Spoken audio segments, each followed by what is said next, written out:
ঘুম কেমন হয়েছে? ঘুম আর হলো কই, ঘুমটা তো আপনি ভেঙে দিচ্ছেন। বেশি ঘুমালে গায়ে এবার পানি ঢেলে দেব। এবার উঠ, ফ্রেশ হয়ে নে, আমাদের যেতে হবে। আমার অফিসের সবাই কি বাসে উঠে গিয়েছে? অফিসের সবাই না, শুধু তুই আর আমি। মানে অফিসের সবাই যাবে না? যাবে তো, তবে ওরা অন্য জায়গায় ঘুরতে যাবে, তুই আর আমি আলাদা একটি জায়গায় যাব। কোথায়? কোথায় যাব আমরা? অপূর্ব, তুই বড্ড বেশি প্রশ্ন করিস। সরি। এবার ওঠ, ফ্রেশ হয়ে নে, নাস্তা করতে হবে। জি, আমি উঠে ফ্রেশ হয়ে নিলাম। ফ্রেশ হয়ে এসে নাস্তা করলাম। বর্ষা আমাকে নিজের হাতে খাইয়ে দিল। নে এবার রেডি হয়ে নে, তোর জন্য আমি নিচে অপেক্ষা করছি। একটা প্রশ্ন করবো, প্লিজ রাগ করবেন না? কি বল না। আপনি আমায় কোথায় নিয়ে যাবেন? কথাটা শুনে বর্ষা হাসতে লাগলো।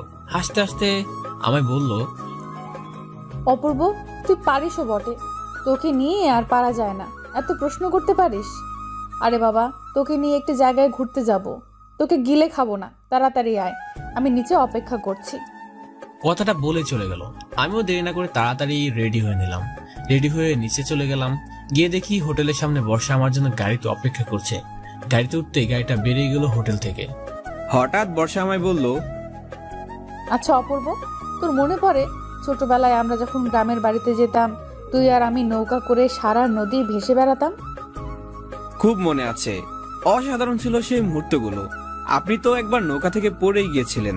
হঠাৎ আমার সিনা একটা ঘুষি মেরে বলল, মিথ্যুক, আমি পড়ে গিয়েছিলাম নাকি তুই আমায় ফেলে দিয়েছিলি? আপনার এখনো মনে আছে? থাকবে না মানে? খুব মনে আছে, তোকে শাপলা ফুল দেইনি বলে তুই আমায় ফেলে দিয়েছিলি। আপনিও তো খুব কিপটে ছিলেন। অতগুলো শাপলা ফুল নদী থেকে তুলেছিলেন, একটা চেয়েছিলাম তাও দিলেন না। অত শাপলা ফুল দিয়ে কি করেছিলেন আপনি? শাপলা ফুল আমার খুব পছন্দের, এটা আমি কাউকেই দিই না। শাপলা ফুল? আমি তো শুনেছি মেয়েদের পছন্দের ফুল হচ্ছে গোলাপ। সে যার যার নিজস্ব ব্যক্তিগত পছন্দ, আমার পছন্দের ফুল শাপলা। তা পছন্দ বলে কি দেওয়া যেত না অন্য কাউকে? যেত, কিন্তু আমি দিতাম না। আচ্ছা, তোর পছন্দের ফুল কি? আমার হুম, আমার পছন্দের ফুল গোলাপ। গোলাপ? কারণটা কি? গোলাপ ভালোবাসার স্মৃতি বহন করে। গোলাপ ভালোবাসতে শিখায়, গোলাপ দিয়ে ভালোবাসা প্রকাশ করা যায়। আমার ব্যক্তিগত অভিমত এটা। মানে বুঝলাম না কিছু। কেন, আপনি দেখেন না, একটি ছেলে যখন একটি মেয়েকে প্রপোজ করে তখন গোলাপ ফুল দিয়ে ভালোবাসার বহিঃস্থ প্রকাশ করে। বুঝলাম, কিন্তু গোলাপেও কিন্তু কাঁটা থাকে। হ্যাঁ জানি, এই যে বললাম গোলাপ ভালোবাসার স্মৃতি বহন করে। যেমন? বুঝলাম না কিছু। ভালোবাসা মানে যে শুধুই অনাবিল সুখ প্রশান্তি তা নয়। ভালোবাসার অপর নাম হচ্ছে কষ্টকে আলিঙ্গন করা, দুঃখকে ডেকে আনা। ভালোবাসার মাঝে শুধু সুখ পাওয়া যায় না, কষ্টটাকেও সমানভাগে ভোগ করতে হয়। যেমন? গোলাপ খুব সুন্দর ও সুগন্ধিযুক্ত ফুল, কিন্তু এর সৌন্দর্য ভোগ করতে হলে কাটার একটা খোঁচা খেতেই হবে আপনাকে। ঠিক তেমনি ভালোবাসার সুখটা পেতে হলে ভালোবাসার কষ্টটাও সহ্য করতে হবে। তবেই প্রকৃত ভালোবাসার মানে বোঝা যায়, ভালোবাসা যায়। এবার বুঝতে পারলেন কি? এত সুন্দর করে কথা বলা কবে শিখলি? ধুর, কি যে বললেন আপনি। আমি একটু লজ্জা পেলাম ওর এমন চাহনি রে, তাই মুখটা ঘুরিয়ে নিলাম জানালার দিকে, মুখ ফিরিয়ে নিলাম। গাড়িটা অনেকক্ষণ চলার পর একটা জায়গায় এসে থামলো। জায়গাটা ছিল নদীর তীর। সেখানে গিয়ে আমি তো পুরাই অবাক। বর্ষা আমাদের জন্য নৌকা ভাড়া করেছিল ঘুরবো বলে। তারপর আমায় বলল, কিরে, চল যাওয়া যাক। ছোটবেলায়? ছোটবেলায় কিভাবে যাবেন? যেভাবে আগে যেতাম তোকে সাথে নিয়ে, ঠিক সেভাবে। কথাটা বলেই বর্ষা নৌকায় উঠে গেল। আমি অবাক হয়ে তাকিয়ে আছি ওর দিকে, যেন ছোট্ট একটা বাচ্চা মেয়ে। আমার দাঁড়িয়ে থাকা দেখে বর্ষা বলল, কিরে, দাঁড়িয়ে থাকবি নাকি? আয়। আমার না উঠলে হয় না? আমার মুখে কথাটা শুনেই থানা হেসে দিল। ওর হাসি দেখে আমি বললাম, কি হলো, হাসছেন কেন? তুই কি ভয় পাচ্ছিস নাকি? মানে ভয় পাবো কেন? গাড়িতে তোকে ছোটবেলার কথা বলেছিলাম যে তুই আমায় নৌকা থেকে ফেলে দিয়েছিলে এক সময়। তুই কি মনে করেছিস আমি তোকে নৌকা থেকে ফেলে দেবো আজ? একদমই না, আমি তো এমনি উঠতে চাইছিলাম না। বেশি কথা না বলে তাড়াতাড়ি নৌকায় ওঠ। নৌকার মাঝি কই? নৌকা তো দেখছি পুরোই খালি। নৌকার মাঝি হবি তুই? মানে আমি নৌকা বাইবো? আমি কিন্তু নৌকা টোকা একদম বাইতে পারি না। না জানলেও আজকে তোকে নৌকা বাইতে হবে। যদি স্রোতের টানে কোথাও হারিয়ে যায় তখন কি হবে? সমস্যা কি? স্রোত যেখানে নিয়ে যাবে দুজনে হারিয়ে যাব অজানা কোনো এক জায়গায়। ভয় করবে না? তুই আছিস না আমার সাথে, ভয় কিসের? আমি একটু লজ্জা পেয়ে ওর থেকে চোখটা ফিরিয়ে নিলাম। তারপর আবার বর্ষা আমাকে বলে উঠলো, আশ্চর্য তো, তুই উঠবি? কখন থেকে নৌকায় দাঁড়িয়ে আছি আমি। আচ্ছা আচ্ছা উঠছি। এরপর আমি বইটা নিয়ে নৌকায় উঠে পড়লাম। বইটার মাথাটা তীরের বুকে লাগিয়ে টান দিলাম। আমি কিন্তু নৌকা চালাতে পারি না, কিন্তু ইচ্ছে করলে অবশ্যই পারবো। এরপর সোজা তীর থেকে নদীর বুকে ভেসে পড়লাম দুইজনে। বর্ষা নৌকার এক প্রান্তে, আমি আরেক প্রান্তে। আমি নৌকা বাইতে না জানলেও চেষ্টা করেছি ঠিকমতো যাতে বাইতে পারি। নদীটা ছিল অনেক বড়। বর্ষা ও প্রান্তে একদম চুপ হয়ে বসে আছে। মেয়েটাকে খুব সুন্দর লাগছে আজকে। শাড়ি পরেছে আজ। অবশ্য বর্ষা খুব একটা শাড়ি পরে না, তবে শাড়ি পরলে ওকে যা মানায় না, একদম দেখার মতো। নীরবতার সমাপ্তি টেনে আমি ওকে প্রশ্ন করলাম, কিছু বলবেন না? কি বলবো? এই যে হঠাৎ করে আপনার নৌকায় ভেসে বেড়াতে ইচ্ছে হলো। এমনি, কোনো কারণ নেই। এই নদীতে কিন্তু শাপলা নেই। কথাটা শুনে বর্ষা একটু হাসলো, তারপর আমাকে বলল, সমস্যা নেই, তুই তো আছিস। আমি কি আর শাপলা ফুলের অপূর্ণতা পূর্ণ করতে পারবো? সে জানি না, তবে তুই কাছে থাকলে ভালো লাগে। মজা করলেন? মজা করব কেন? আমার মধ্যে ভালো লাগার মতো কি আছে এমন? তা জানি না, তবে ভালো মন আছে এটা জানি। ভালো মন দিয়ে কি সবকিছু পাওয়া যায়? মানে? মানে ভালো মনের কিন্তু জ্বালা বেশি, জানেন তো। তবে কয়জনই বা এই গুণটা থাকে বল? যাদের থাকে না তারা কিন্তু বেশি সুখী হয়। কি ব্যাপারটা কি অপূর্ব? কে আবার তোর মনে ব্যথা দিল? ব্যথা দিতে যাবো কেন? এই দেখ দেখ, ওই যে ওইখানে কি সুন্দর ফুল। ওখানে নৌকাটা ঘোরা না রে।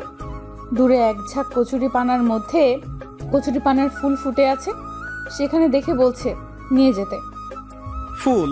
কিন্তু ওগুলো তো কচুরি পানার ফুল। তাতে কি হয়েছে? ফুল তো। কচুরি পানার ফুলে কিন্তু কোনো গন্ধ নেই। তাতে কি? ফুল তো, সৌন্দর্য তো আছে, গ্রান না থাকুক। নৌকাটা আস্তে আস্তে ঘোরাতে ঘোরাতে নিয়ে গেলাম ওখানে। দেখলাম অবাক করা দৃশ্য। কি সুন্দরভাবে ফুলগুলো তুলছে বর্ষা। অনেকগুলো ফুল তুলছে। এতটা সুন্দর লাগছে ফুলগুলোর সাথে ওকে, মন চাইছিল একটা ছবি তুলে নেই। তাই সাথে সাথে ফোনটা বের করে ওর কয়েকটা ছবি তুললাম। এমন ভাবে পিক তুললাম যাতে ও বুঝতে না পারে, কিন্তু ফুল তোলার ফাঁকে কিভাবে যেন টের পেয়ে গেল বর্ষা। এরপর বর্ষা আমাকে বলল, এই ছবি তুলছিস কেন আমাকে না জানিয়ে? দেখে ফেলেছেন? দেখি দেখি ছবিগুলো। এরপর আমি ওর হাতে মোবাইলটা দিলাম। পিক দেখে বর্ষা আমাকে বলল, খুব মন খারাপ না? আবার আমাকে মোবাইলটা দিয়ে দিল। নদীটা অনেক বড়। নৌকা বাইতে বাইতে অনেক দূর চলে এসেছি। হঠাৎ বর্ষা দূরে একটি মেলা দেখতে পেল, গ্রাম্য মেলা। দেখেই বলে উঠলো, এই অপূর্ব, সুন্দর একটি গ্রাম্য মেলা বসেছে ওখানে, নিয়ে চল না রে।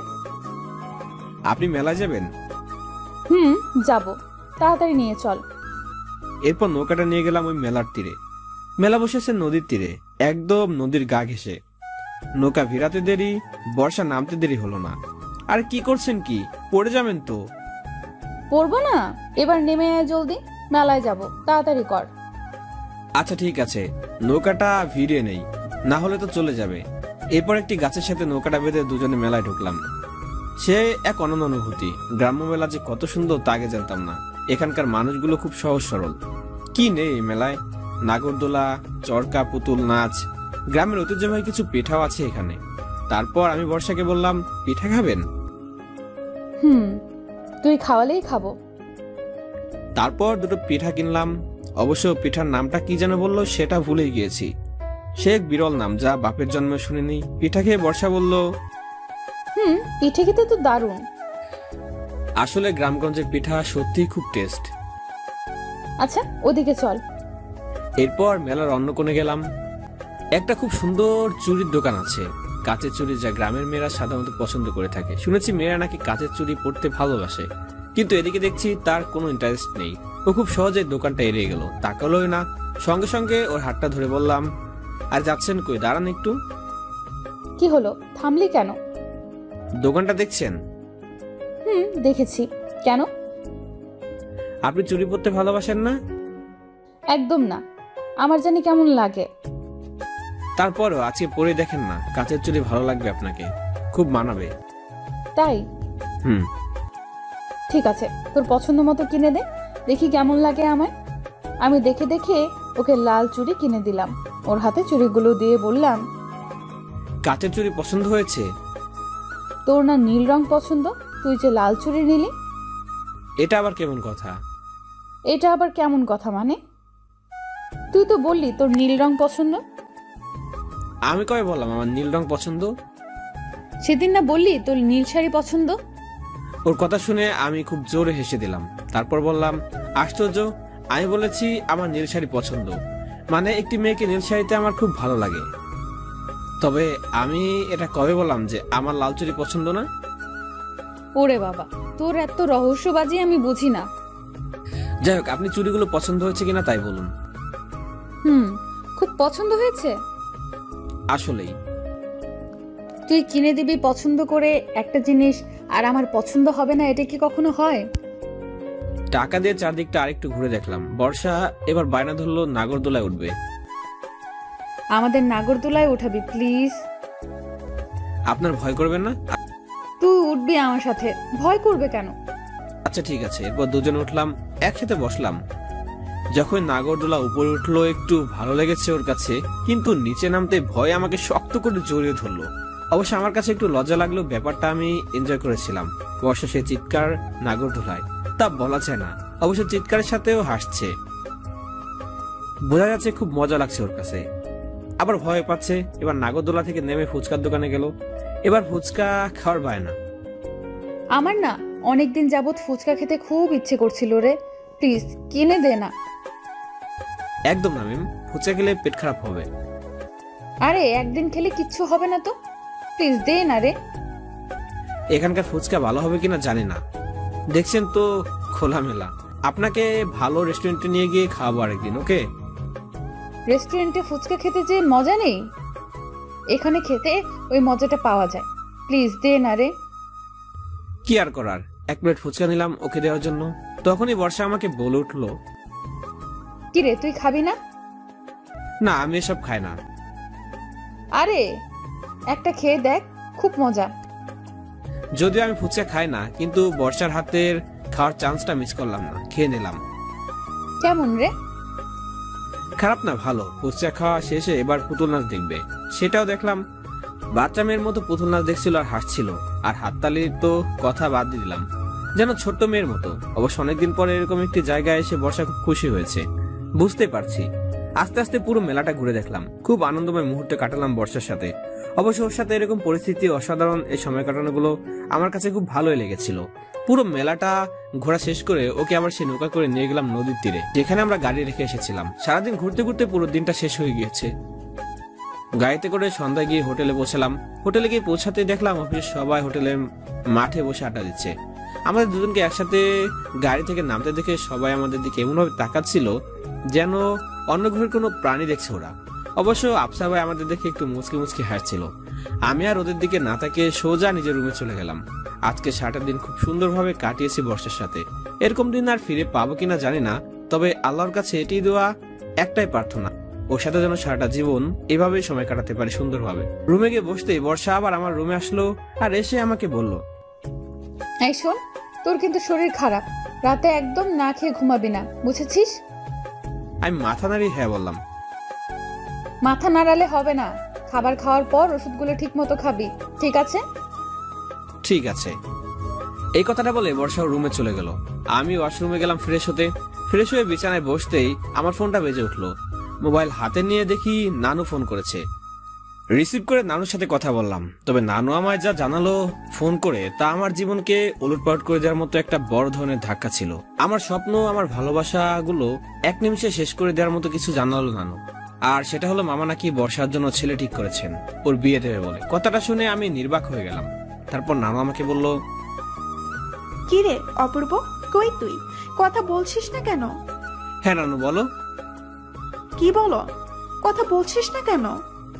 আসলে একটু অন্যমনস্ক হয়ে গিয়েছিলাম। আচ্ছা, রাতে খেয়েছিস? হ্যাঁ খেয়েছি, তুমি খেয়েছো? হ্যাঁ খেয়েছি। আচ্ছা শোন, বিয়ের ডেট কিন্তু ফিক্সড হয়ে গেছে। তুই কিন্তু সময় মতো এখানে চলে আসবি, একটুও কিন্তু দেরি করবি না। সবকিছু কিন্তু তোকেই করতে হবে। এই কথাটা শুনে আর নিজেকে সামলাতে পারলাম না। নানুর মুখে কথাটা শুনে মনের ভিতর কেমন যেন কালো মেঘে ছেয়ে গেছে, বুকটা যেন ভার হয়ে আসছিল। আমি কি বর্ষাকে আবার পেয়েও হারালাম? তারপর আমি নানুকে বললাম, আচ্ছা নানু একটা কথা বলি। হ্যাঁ বল না। তোমরা যে বর্ষার বিয়ে ঠিক করেছো, বর্ষাকে জানিয়েছো? আরে না, কি বলছিস এসব? ওকে জানালে কি বিয়ে করতে চাইবে? সেই 4 বছর থেকে যখন ওর বিয়ে ভেঙেছে তখন থেকে ওর বিয়ে দেওয়ার চেষ্টা করছে, কিন্তু কিছুতেই বিয়ে করতে চাইছে না। তোর মামা ব্যাপারটা ওকে না জানিয়েই করেছে। যদি বর্ষায় বিয়েতে অমত করে? কিসব অলক্ষণে কথা বলছিস অপূর্ব? অমত করতে যাবে কেন? ছেলেটা খুব ভালো রে, বিদেশ থাকে, বর্ষাকে খুব সুখে রাখবে দেখিস। তাছাড়া বর্ষাও বিয়েতে অমত করবে না। নানুর এই কথাগুলো শুনে আমি যেন আর চোখে পানি আটকে রাখতে পারলাম না। নিজের অজান্তে চোখের কোণে পানি চলে এসেছে, গাল বেয়ে অশ্রুগুলো ঝরে পড়ছে। এ যেন আমার ভালোবাসার ব্যর্থতার প্রকাশ করছে। আমি ভেবেছিলাম আম্মুর পরে নানু আমাকে কিছুটা বুঝবে, আমার মনের ইচ্ছাগুলো নানু বোঝার চেষ্টা করবে, কিন্তু না, নানুও বুঝলো না। আমি একাই রয়ে গেলাম, সে আগের মতো। তাহলে মাঝখানে আমার সাথে যা হয়েছে, এই সুখের স্মৃতিগুলো কি শুধুই মরীচিকা? কখনো কি বাস্তবে রূপান্তরিত হবে না? এগুলো কি ক্ষণিকের আনন্দ দেওয়ার জন্য এসেছিল আমার জীবনে? বর্ষার সাথে কাটানো সেই মুহূর্তগুলো সবই কি মিথ্যে? সবই কি স্মৃতির পাতা হয়ে থাকবে? না, কিছুই মাথায় ঢুকছে না। কি বলবো, কি বলা উচিত, আমার মাথায় কিছুই আসছে না। এসব ভাবছি, হঠাৎ নানু বলে উঠলো, অপূর্ব, কিরে চুপ হয়ে গেলি কেন? কই না তো, বলো। তোর গলায় কি হয়েছে? তুই এভাবে কথা বলছিস কেন? গলায় কি বসে গেছে নাকি? হ্যাঁ নানু, আসলে ঠান্ডা পানি একটু বেশি খেয়ে ফেলেছিলাম তো, তাই গলাটা ভেসে গিয়েছে। কি যে করিস তুই, একটু দেখে শুনে চলবি না? আচ্ছা, তোরা ঢাকায় আসছিস কবে? এই তো কালকের দিনটার পরে পরশু চলে আসছে আমরা সবাই। আচ্ছা ঠিক আছে, আর শোন, একদম নিজের অযত্ন করবি না, নিজের যত্ন নিবি, ঠিক আছে? ঠিক আছে নানু, রাখছি তাহলে। আচ্ছা।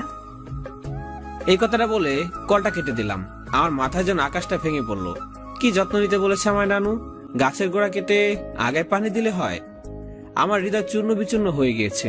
এই অবস্থায় কিভাবে নেব আমার যত্ন? যে আমার যত্ন নিত, যে আমার কেয়ার করতো, তাকে তো সবাই মিলে কেড়ে নিচ্ছে আমার কাছ থেকে। তাহলে কিভাবে ভালো থাকবো?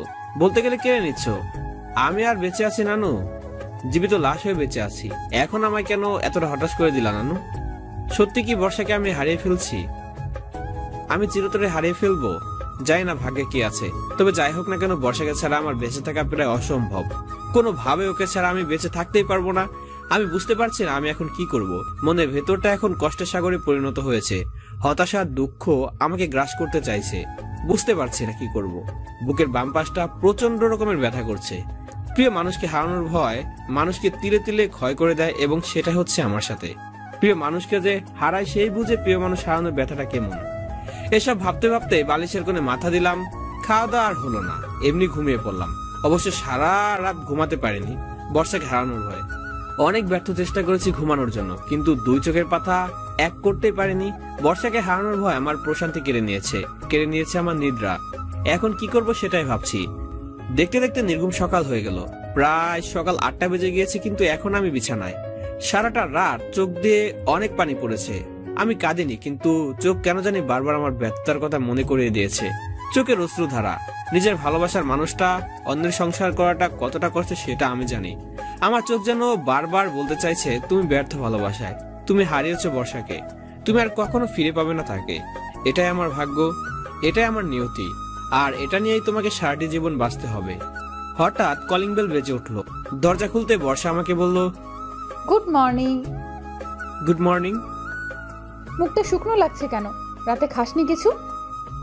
হ্যাঁ খেয়েছিলাম তো। দেখি শর্ত আমি দেখছি। আমাকে পাশ কাটিয়ে সোজা টেবিলের কাছে চলে গেল। গিয়ে দেখলো খাবার পড়ে আছে, যেমনটা ও রাতে রেখে গিয়েছিল ঠিক তেমনই। অপূর্ব, তোকে আমি রাতে বলে গিয়েছিলাম রাতে খাবার খেয়ে তারপর শুবি। তুই একটুও খাবার খাসনি, আর ওষুধ নিশ্চয়ই ওষুধগুলোও খাসনি। আসলে মনে ছিল না। কি আশ্চর্য রকমের ছেলে তুই, মনে থাকবে না কেন? ভুলে গিয়েছিলাম। হঠাৎ আমার সামনে এসে দাঁড়িয়ে আমার দু গালে আলতো করে হাত দিয়ে বলল, কি হয়েছে তোর? রাতে ঘুমাসনি? ওর চোখের দিকে তাকিয়ে খুব বলতে ইচ্ছে করছে, তোমার মতো আর কেউ আমার খেয়াল রাখে না বর্ষা। কেউ আমার মুখটি দেখে আমার মনের কথা বুঝতে পারে না। তারপরেও তোমার সাথে আমার যেন যোজন যোজন দূরত্ব। এ দূরত্ব তুমি ভেঙে দিতে পারবে না বর্ষা। তুমি কি কখন আমার হবে না? কখনো আমি কি তোমাকে আপন করে পাবো না? এসব ভাবতেছি হঠাৎ বর্ষা বলে উঠলো, কি রে, কি হয়েছে তোর? বল, রাতে ঘুমাসনি কেন? আসলে ঘুম আসছিল না। কেন ঘুম আসছিল না? এমনি। আচ্ছা যা, ফ্রেশ হয়ে নে, আমি তোর জন্য ব্রেকফাস্ট নিয়ে আসছি। কথাটা বলে বর্ষা চলে যেতে লাগলো, আর আমি তখনই ওর হাতটা ধরে ফেললাম। ও আমার দিকে তাকিয়ে বলল, কি রে, কিছু বলবি? আমায় কাল রাতে নানু ফোন দিয়েছিল। তাই নাকি? তা কি বলেছে দাদু? মামা আপনার জন্য ছেলে দেখছে। এই কথাটা শুনে বর্ষা আমার দিকে অবাক দৃষ্টিতে তাকিয়ে আছে। এরপর আবার আমি বলতে লাগলাম, আপনার নাকি বিয়ের ডেট ফিক্স করে ফেলেছে। আশ্চর্য, আপনি হাসছেন কেন? ওলে বাবা লে, এই জন্য বুঝি তোর মন খারাপ? আশ্চর্য, আমি কখন বললাম এই জন্য আমার মন খারাপ হয়েছে? বুঝতে পেরেছি। কি বুঝতে পেরেছেন? আপনার তো বিয়ের ডেট ফিক্সড হয়ে গিয়েছে। মামা তো এবার আপনাকে বিয়ে দিয়েই দিবে। আরে ধাত, এরকম কতবার বিয়ের ডেট ফিক্সড করেছে বাবা আমার জন্য, কিন্তু একবারও আমার ইচ্ছার বিরুদ্ধে কিছু করতে পারেননি। তার মানে তো এই নয় যে এবারও পারবে না। দেখ, সকাল সকাল আমার মেজাজটা গরম করে দিস না তো এই সমস্ত আজে বাজে কথা বলে।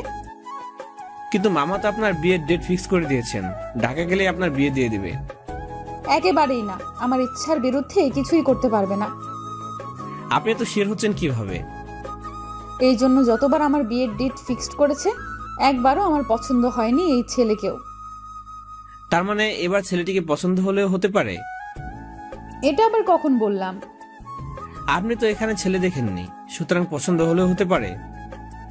1% সম্ভাবনা তো আছে, পছন্দ হলেও হতে পারে। তার মানে আপনি যে বিয়েটা করবেন না এটা 100% শিওর নন? দেখ বাবা কখনোই আমার ইচ্ছার বিরুদ্ধে কিছু করতে পারেনি, তাই তুই চাপ নিস না। বাবার ওসব জোরাজুরি আমার ওসবে কোনো প্রভাব ফেলবে না। নে এবার তুই ফ্রেশ হয়ে নে, বেশি কথা না বলে। আমি তোর জন্য খাবার আনছি। কথাটা বলে বর্ষা চলে গেল। আমার মন থেকে মেঘগুলো যেন আস্তে আস্তে কেটে গেল। ওর কথাটা একটু শান্তি পেলাম।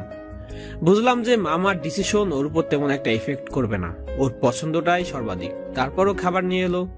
এবার আর নিজের হাতে খাইয়ে দিল না, ও খুব তাড়া করে চলে গেল। খাবারটা দিয়ে আমি নিজের হাতে খেয়ে নিলাম। খাওয়া শেষ হতে আফসার ভাই আমার রুমে ঢুকে পড়লো। কি ব্যাপার অপূর্ব ভাই, কাল সারাদিন ম্যাডামের সাথে কোথায় ঘুরলেন? আচ্ছা আফসার ভাই, কালকে দেখলাম আপনি আমাকে লক্ষ্য করে হাসছিলেন। আপনারা গেলেন সকালে, ফিরলেন রাতে, সারাদিন ছিলেন কই? এইভাবে মনটা একটু আনন্দময় লাগছিল আর কি, তাই হাসছিলাম। আনন্দ লাগার কি আছে আফসার ভাই? আরে মিয়া, আপনি যে প্রথম বলেই ছক্কা হাঁকালেন, আমাদেরকে কিছু না জানিয়ে এই কাজটা ঠিক করলেন। আফসার ভাই, সবসময় এরকম করবেন না তো, ভালো লাগে না। আমার আর ম্যাডামের মধ্যে কোনো ধরনের সম্পর্ক নেই। ওকে, সে তো বাইরে বাইরে, ভেতরে ভেতরে তো ঠিকই ম্যাডামকে ভালোবাসেন। আপনি কেমনে বুঝলেন? সেদিন বাগানে ম্যাডামকে জড়িয়ে ধরেছিলেন, সেটা কি অস্বীকার করতে পারেন? সেটা তো চাক্ষুষ প্রমাণ ছিলাম আমি। আরে আফসার ভাই, সেই ঘটনার পরিস্থিতি ছিল অন্যরকম। আপনি সেটা না বুঝে নিজের মতো করে ভেবে নিয়েছেন যে ম্যাডাম আমাকে ভালোবাসে। হ্যাঁ ভাই, সবই বুঝি, আমি তো কচি খোকা। আপনাদেরকে এখন ABCD শিখতে হবে আর কি। আফসার ভাই, কোনো কাজ আছে? আপনারই তো নিতে আসছি, বাইরে সব অপেক্ষা করছে। আজকে ঘুরতে যাবেন না? ঠিক আছে চলেন, বেশি কথা বলেন না, মেজাজটা গরম হয়ে যায় সকাল সকাল। একটু বিরক্তিকর ভাব নেই। এরপর আফসার ভাই আর আমি হোটেলের নিচে চলে গেলাম। বাসের মধ্যে বর্ষা সহ আমরা সবাই শেষবারের মতো খাগড়াছড়ি ঘুরে বেড়ালাম। খুব অসাধারণ মুহূর্ত ছিল। সবাই মিলে কাটানো দিনগুলো খুব এনজয় করেছি। তারপর ঘোরা শেষে অবশ্য সবাই হোটেলে ফিরে এলাম। রাতটা কাটিয়ে সকাল সকাল ঢাকার উদ্দেশ্যে রওনা দিলাম সবাই মিলে। তারপর সোজা অফিসের সামনে গিয়ে বাসটা থামলো। এরপর যে যার গন্তব্য চলে গেল। তবে বর্ষা আমায় বললো আমি যেন ওর সাথে গাড়িতে করে যাই, তাই আমি তার গাড়িতে করে গেলাম। রাস্তায় যেতে যেতে ওর বিয়ের ব্যাপারে ওকে একটা প্রশ্ন করলাম, আচ্ছা যদি মামার ঠিক করা ছেলেকে পছন্দ হয় আপনি বিয়ে করে নেবেন? এত কিছু জানি না, এখনো তো তাকে দেখিনি, দেখার পর বলতে পারি। তার মানে পছন্দ হলে বিয়েটা করবেন কনফার্ম? কেন, তুই চাস না আমি বিয়েটা করি? আমি বর্ষার কথাটার উত্তর না দিয়ে বাহিরের দিকে তাকিয়ে রইলাম। আমি চাই আমার নিরাপত্তার মাঝে বর্ষার প্রশ্নের উত্তর খুঁজে পাক। বর্ষা অনুভব করুক আমি ওকে কতটা ভালোবাসি। গাড়িটা আমার বাড়ির সামনে এসে থামলো। আমি গাড়ি থেকে নামতে বর্ষা বলল, এই শোন, রাতে কিন্তু খেয়ে ঘুমাবি, ওষুধগুলো ঠিক মতো খাবি, মনে থাকবে? আমি মাথা নাড়িয়ে বললাম হ্যাঁ। তারপর বর্ষা আমাকে বলল, মাথা নাড়ালে হবে না, আমি কিন্তু রাতে ফোন করব, ঠিক মতো যেন ওষুধগুলো খাওয়া হয়, বোঝা গেছে? কি খেয়ে নেব? ঠিক আছে, এখন আসি তাহলে, বাই। বাই, সাবধানে যাবেন কিন্তু। মামা মামি তোমরা এখানে কি করছো? আর আমার রুমের চাবি পেলে কোথায়? বাড়িওয়ালার কাছে চাবি দিয়ে গেছিলি না, ওদের কাছ থেকে নিয়েছি। ও বুঝলাম। তা এই অসময়ে এখানে কেন এসেছো তোমরা? এখানে আয়, আমার কাছে বস।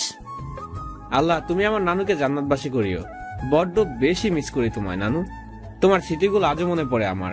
এত তাড়াতাড়ি ছেড়ে চলে যাবে কখনোই ভাবিনি। যাই হোক, গল্পে ফিরে আসা যাক। বড় মামি আমার গালে হাত দিয়ে বলল, ইস, চেহারাটার কি হাল করেছিস তুই? ঠিক মতো খাওয়া দাওয়া করিস না অপূর্ব? তুমি আমার জন্য এত চিন্তা করো না তো মামি, আমি দিব্যি সুস্থ আছি আর ঠিক মতো খাওয়া দাওয়া করছি। কি খাওয়া দাওয়া করছিস শুনি? ঠিক মতো খাওয়া দাওয়া করলে তোর চেহারা এই হাল হয়? আগে থেকে কত রোগা হয়ে গিয়েছিস তুই। তুই আমার নাতিটাকে আবার বকাবকি শুরু করে দিলি। তোমাকে না কতবার বলেছি তোমার এই স্বভাব পরিবর্তন করো। সবসময় শুধু রাগারাগি। রাগ ছাড়া তুমি একটু কথা বলতে পারো না, তাই না? রাগারাগি করি ছেলে মেয়েদের ভালোর জন্যই তো নাকি? ছেলে মেয়েদের শাসনে না রাখলে পরে বিগড়ে যাবে না? তুই থামবি? আমি মামার কথা শুনে হাসছি।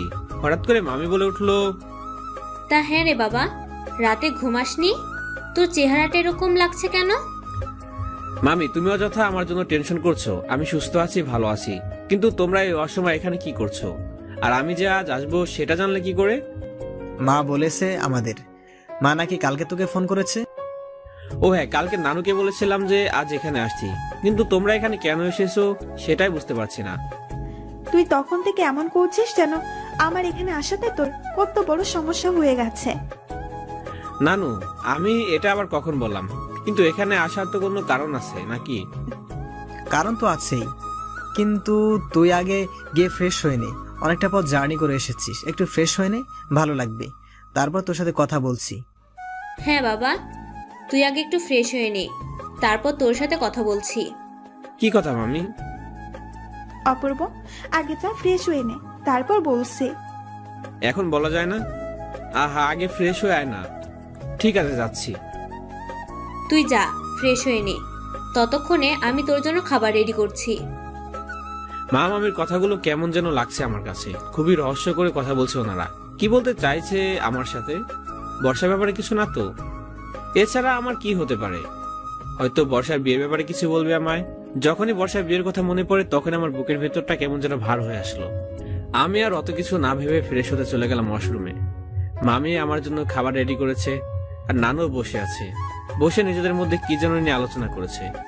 আমি ফ্রেশ হয়ে গিয়ে মামার কাছে বসে পড়লাম আর বললাম, মামা এবার বলো কি বলবে? আগে খেয়ে নে, পরে বলছি। মামি পরে খেলে চলবে, আগে বলো না কি বলতে চাও। আগে খেয়ে নে, পরে বলছি। কি আর করার, সহজে কেউ বলতে চাইছে না, তাই খুব জলদি করে খেয়ে নিলাম কথাটা শোনার জন্য। নাও খাওয়া তো শেষ, এবার বলো। দেখ অপূর্ব, তুই এখন বড় হয়েছিস, বুঝতে শিখেছিস, জানতে শিখেছিস। দায়িত্ব কি জিনিস সেটা অনুধাবন করতে পারিস। মা তুমি এভাবে বলছো কেন? বাবা আমার, আমরা সবাই তোকে না জানিয়ে একটা সিদ্ধান্ত নিয়েছি বাবা। মামির মুখে কথাটা শুনে বুকের ভেতরটা কেমন যেন করে উঠলো। কি সিদ্ধান্ত নিয়েছো মামি?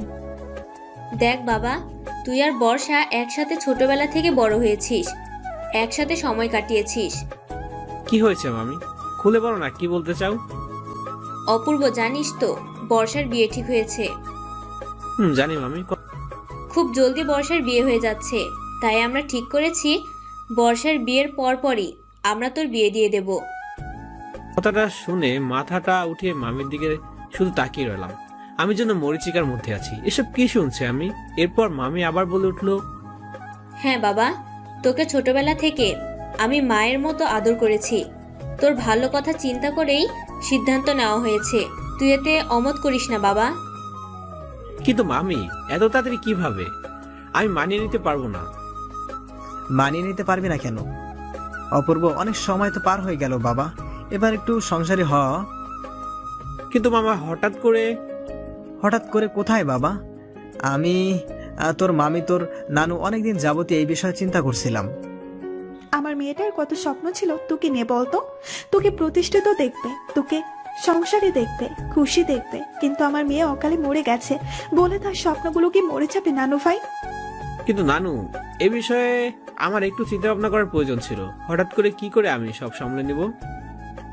কিসের চিন্তা ভাবনা করার প্রয়োজন? তোর কি আমাদের সিদ্ধান্তের উপর কোনো ভরসা নেই? আহ, তুমি ছেলেটার সাথে এমনভাবে কথা বলছো কেন? আসলে মামা, আমি সে কথা বলতে চাই না। আসলে এই বিষয়ে আমার একটু ভাবার প্রয়োজন ছিল। ভাবার কোনো প্রয়োজন নেই বাবা। বিশ্বাস কর, আমি তোর জন্য যে মেয়েটা দেখেছি খুবই ভালো মেয়ে, তোর উপযুক্ত, শিক্ষিত, সুন্দরী, মার্জিত, তোর সাথে খুব মানাবে বাবা। তুই আর না করিস না, রাজি হয়ে যা। আমরা তো তোর ভালোর জন্যই এই সিদ্ধান্ত নিয়েছি অপূর্ব। তুই আর অমত করিস না নানু, রাজি হয়ে যা। কিন্তু নানু। অপূর্ব বাবা, তোর তো নিজের খেয়াল রাখার জন্য কারো প্রয়োজন, তাই না? এই যে তুই এরকম খামখেয়ালি জীবনযাপন করছিস, ঠিকমতো খাচ্ছিস না, ঘুমাচ্ছিস না, এভাবে তো আর চলে না। এবার একটু সংসারী হয়ে জীবনটাকে সুন্দরভাবে সাজিয়ে নি বাবা। কিন্তু মামা, আমার একটু সময়ের প্রয়োজন ছিল। অপূর্ব, লক্ষ্মী ছেলে আমার, তোর কি আমার উপর কোনো ভরসা নেই? মামির উপর কোনো ভরসা নেই তোর? মামি, আসলে আমি সেটা বলিনি, কিন্তু তাহলে আর অমত করিস না বাবা, রাজি হয়ে যা। আমার জন্য বাবা, রাজি হয়ে যা বাবা। আমি কি তোর মায়ের থেকে কম কিছু? প্লিজ বাবা, তোর সুখের জন্যই বলছি, তোর ভালোর জন্য বলছি বাবা। আর অমত করিস না, এ বিষয়ে এবিতে রাজি হয়ে যা। আমি মাথা নিচু করে বসে আছি মামির সামনে। সবাইকে মানা করতে পারলেও মামির কথা আমি ফেলতে পারি না। মামি আমাকে খুব আদর করতেন ছোটবেলা থেকেই, একদম মায়ের মতোই আদর করতো। তাই মামির কথার উপর কোনো কথা বলতে পারলাম না। আমি বলতে চেয়েছিলাম যে মামি, আমি বর্ষাকে ভালোবাসি, কিন্তু তার বিয়ে ঠিক হয়ে গিয়েছে। এরপরে যদি আমি কথা বলি মামির কাছে, আমি ছোট হয়ে যাব। আমি কখনোই করতে পারবো না। আমি অনেকক্ষণ ধরে চুপ করে আছি, কোনো কথা বলছি না। হঠাৎ মামি বলে উঠলো, তাহলে ওই কথাই রইলো, আমরা তাহলে বিয়ের ডেট ফাইনাল করি। আজ তাহলে আমি আসি বাবা, আমরা সমস্ত কথা পাকাপোক্ত করে তোকে জানাবো, কেমন?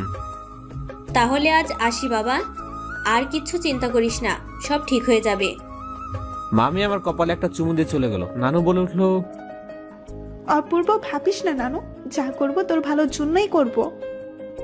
কথাটা বলে নানু আমার কপালে একটা চুমু দিয়ে চলে গেল। এরপর সবাই চলে গেল, আমি শুধু চুপ করে বসে রইলাম, আর কোনো কথা বলিনি। আমি নির্বাক হয়ে গিয়েছিলাম। এই কোন ঝড় আমার উপর দিয়ে বয়ে চলেছে? এরকম পরিস্থিতির মধ্যে পড়েছে আমি শুধু সিদ্ধান্তহীনতায় ভুগেছি। কি করব বুঝতে পারছিলাম না। দ্বিমুখী প্রতিকূল পরিস্থিতির মধ্যে আমি একা আটকা পড়ে গিয়েছি। এদিকে বর্ষার বিয়ে ঠিক হয়েছে, অন্যদিকে আমার বিয়ে ঠিক হতে চলেছে। কি করব এখন আমি? তাহলে কি বড়দের কথা রক্ষা করতে গিয়ে আমি আমার ভালোবাসাকে চিরতরে হারাবো? আমি কি হারিয়ে ফেলবো বর্ষাকে? আমি কি কখনো ভুলতে পারবো না? মামি যখন বিয়ের কথাটা বলছিল, বর্ষাকে হারানোর ভয়ে বুকের ভেতরটা কেমন যেন কান্না পেয়েছিল। কিন্তু ছেলেদের নাকি প্রকাশ্যে কাঁদতে নেই, তা নাকি লজ্জার। কিন্তু এখন তো কেউ নেই, বুকটা আমার ফেটে যাচ্ছে বর্ষাকে হারানোর ভয়ে। এখন শুধু চোখ দিয়ে পানি পড়ছে না, এখন তো খুব কাঁদতে ইচ্ছে করছে। যখন কাঁদতে চায় না, তখন এই চোখ আমার বাধা মানে না, আর মনের অনুভূতিগুলো চোখের জলে গড়িয়ে পড়ে তখন আমার অনিচ্ছা সত্ত্বেও। সারা রাত শুধু এই নিয়ে ভাবছি, ঘুম হয়নি, দু চোখের পাতা এক হয়নি। এখন শুধু সময় বলে দেবে আমার নিয়তি কি, আমার ভাগ্যে কি আছে। এই দুশ্চিন্তার ভাবনার মধ্যে রাতটা কাটিয়ে দিলাম। রাতের শেষে চোখটা একটু লেগে এসেছিল। সকাল হয়ে গেল, ঘুম ভাঙলো ফোনের আওয়াজে। মোবাইলটা হাতে নিয়ে দেখি বর্ষা ফোন দিয়েছে। হ্যালো অপূর্ব, কি রে, তোর এখনো ঘুম হয়নি? এইমাত্র ঘুম ভাঙলো, কিছু বলবেন? না, এমনি ফোন দিয়েছিলাম তোর ঘুমটা ভেঙেছে কিনা দেখতে। তাড়াতাড়ি ওঠ, অফিস চলে আয়। জি আসছি, কথাটা বলে ফোনটা রেখে দিলাম। মেয়েটা আমাকে খুব মায় ফেলে দিয়েছে। না পারছি ওকে ভুলতে, না পারছি মনের কথাগুলোকে খুলে বলতে। কি করে বাঁচবো আমি বর্ষাকে ছাড়া? আমি তো নিজেও জানি না পরবর্তীতে কি হবে। তবে যাই হবে দেখা যাবে। ঘুম থেকে উঠে বিছানাটা ছাড়লাম, তাড়াতাড়ি ফ্রেশ হয়ে নিলাম, তারপর জলদি অফিসে চলে গেলাম। অফিসে গিয়ে আমি নিজের চেয়ারে বসে কাজ করতে শুরু করলাম। হঠাৎ আফসার ভাই আমার পাশে এসে বসলো আর বলল, এই যে অপূর্ব ভাই, কেমন আছেন? ভালো। এ আমি কি দেখছি? সদা হাস্যোজ্জ্বল, সদা প্রেমের সাহিত্য রচনাকারী অপূর্বের মনটা খারাপ নাকি? না আফসার ভাই, আসলে রাতে ঘুম হয়নি তো, তাই একটু খারাপ লাগছিল। ঘুম হয়নি? আরে ভাই, যাদের ঘুম হয় না তাদের চেহারা একরকম থাকে, আর যাদের মন খারাপ থাকে তাদের অন্যরকম। আমাকে শিখায়েন না, সব বুঝি। কি হয়েছে খুলে বলেন। মনটা খারাপ কেন আপনার? এমন কিছু না আফসার ভাই, কিছু বলবেন? আপনাকে না একটা গোপন কথা বলা ছিল। গোপন কথা? কোন গোপন কথা? মিস ফাইজানা আমাকে গ্রিন সিগন্যাল দিয়েছে। ও, তা কিভাবে বুঝলেন? আরে কালকে যখন বাস থেকে নেমেছিলাম তখন আমি বলছিলাম মিস ফাইজাকে যে আমি তার ঘর পর্যন্ত ড্রপ করে দেবো কিনা। তারপর আর কি, মুসকে এসে পুরোই গ্রিন সিগন্যাল। ভালো ভালো। অপূর্ব ভাই, আপনাকে এত বড় একটা কথা বললাম, আপনি তো কোনো পাত্তাই দিলেন না। আফসার ভাই, কিসের পাত্তা আবার?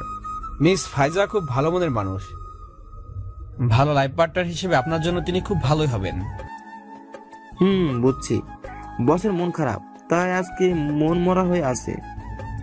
এমন কিছু না। ম্যাম আছেন? হ্যাঁ, ম্যাম তো কখন আসছে? আমি আচ্ছা ভাই। আফসার আমার থেকে তেমন একটা রেসপন্স না পেয়ে নিজের চেয়ারে গিয়ে বসে কাজ করতে শুরু করলো। হঠাৎ পিয়ন এসে বলল, ম্যাম নাকি আমাকে ডাকছে। আচ্ছা ঠিক আছে, তুমি যাও, আমি আসছি। কথাটা শুনেই কলমটা টেবিলের উপর রেখে দিলাম। কিছুক্ষণ হতাশ হয়ে বসে রইলাম। ওর কাছে গিয়ে কি বলবো আমি? কিভাবে কথাগুলো বলবো ওর সাথে? যাকে ভালোবাসি তাকে আজ পর্যন্ত মনের কথা খুলেই বলতে পারলাম না। অজান্তে তাকে হারিয়ে ফেলতে চলেছি। এরপর বেশ কিছু না ভেবে সোজা বসার রুমে চলে গেলাম। ম্যাম আসবো? হ্যাঁ, ভেতরে আয়। তারপর আমি গিয়ে চেয়ারে বসলাম। বর্ষা আমার দিকে তাকিয়ে বলল, অপূর্ব, সকালে কিছু খেয়েছিস? জি খেয়েছি। আবার মিথ্যে কথা। তোকে না বলেছি নিজের একটু যত্ন নিবি? তুই এরকম খামখেয়ালিপনা জীবনযাপন কেন করিস বলতো? আমি মাথা নিচু করে আছি। এরপরও ব্যাগ থেকে একটা টিফিন বক্স বের করে আমায় বলল, ড্রয়িং রুমে আয়। এরপর ড্রয়িং রুমের সোফায় গিয়ে বসলাম। বর্ষা আমার পাশে বসলো। এরপর টিফিন বক্স থেকে আমার প্রিয় পায়েস নিয়ে আমার মুখের সামনে ধরলো। নে খা। আমি শুধু ওর চোখে তাকিয়ে আছি। কি মায়াময় ওর মুখটা, কিভাবে ভুলবো আমি? কিরে, হা কর। তাকিয়েছিস কেন? হা কর। এরপর আমায় খাইয়ে দিল আর বলল, হ্যাঁ আচ্ছা, কাল রাতে খেয়েছিস? খেয়েছি। সত্যি তো? হুম। ওষুধগুলো খেয়েছিস তো? হ্যাঁ খেয়েছি। শুনলাম কাল রাতে বাবা মা আর দাদি নাকি তোর বাসায় গিয়েছিল। হ্যাঁ। তা হঠাৎ করে তোর বাসায় গিয়েছিল কেন? আমি চুপ করে আছি। বর্ষা আবার বলে উঠলো, কি হলো বল। আপনি জানেন তো? কি জানবো? আপনাকে বলেনি কিছু? কই না তো, কি হয়েছে? না কিছু না, এমনি দেখা করতে গিয়েছিল। ও আচ্ছা, এখন তোর শরীরটা কেমন আছে? আগের থেকে ভালো তো? জি ভালো। অপূর্ব, কি হয়েছে তোর? মন খারাপ? আমায় বলবি না? কি করে বলি তোমায় বর্ষা? তোমাকে সেই ছোট্টবেলা থেকে মন প্রাণ দিয়ে আমি ভালোবেসে আসছি। কি করে বলবো তোমায়? আমি তোমার ছাড়া একটা মুহূর্ত কাটাতে চাই না। তোমার ছাড়া একটা মুহূর্ত যেন আমার কাছে অসহ্য হয়ে ওঠে। সইতে পারি না আমি। আমার বুকটা ফেটে যাচ্ছে বর্ষা, তোমাকে হারানোর ভয়ে। কি করে বলবো তোমায়? কাল মামা মামি আমার বিয়ে ঠিক করতে আমার কাছে কথা বলতে এসেছিল, কিন্তু আমি যে তোমায় ভালোবাসি বর্ষা, শুধু তোমাকে ভালোবাসি। তোমায় ছাড়া আমি বাঁচতেই পারবো না। মনে মনে শুধু তোমাকে ভালোবেসে গিয়েছি। ওর দিকে শুধু তাকিয়ে আছি। আমার মুখ থেকে একটা শব্দই বের হচ্ছে না। বুঝতে পারছি না আমি কি করে বলবো ওকে। কি রে বল, তোর মন খারাপ কেন? কই না তো, আমার মন খারাপ নয়। এমনিতে রাতে ঘুমাতে পারিনি ভালো করে, তাই চেহারা একটু ফ্যাকাশে হয়ে আছে। এমনি না, আমার কাছে লুকাবি ভেবেছিস? আমাকে বলবি না আমার কাছে লুকাবি? কি হয়েছে তোর বল। কিছু হয়নি ম্যাম, এমনি। বুঝেছি। আচ্ছা অপূর্ব, তোর কিরকম বউ পছন্দ রে? কথাটা শুনে আমি ওর দিকে একটু অবাক দৃষ্টিতে তাকালাম, এরপর বললাম, কেন? বল না তোর কিরকম বউ পছন্দ, কিরকম মেয়ে হলে তুই বিয়ে করবি? বলবো? বল।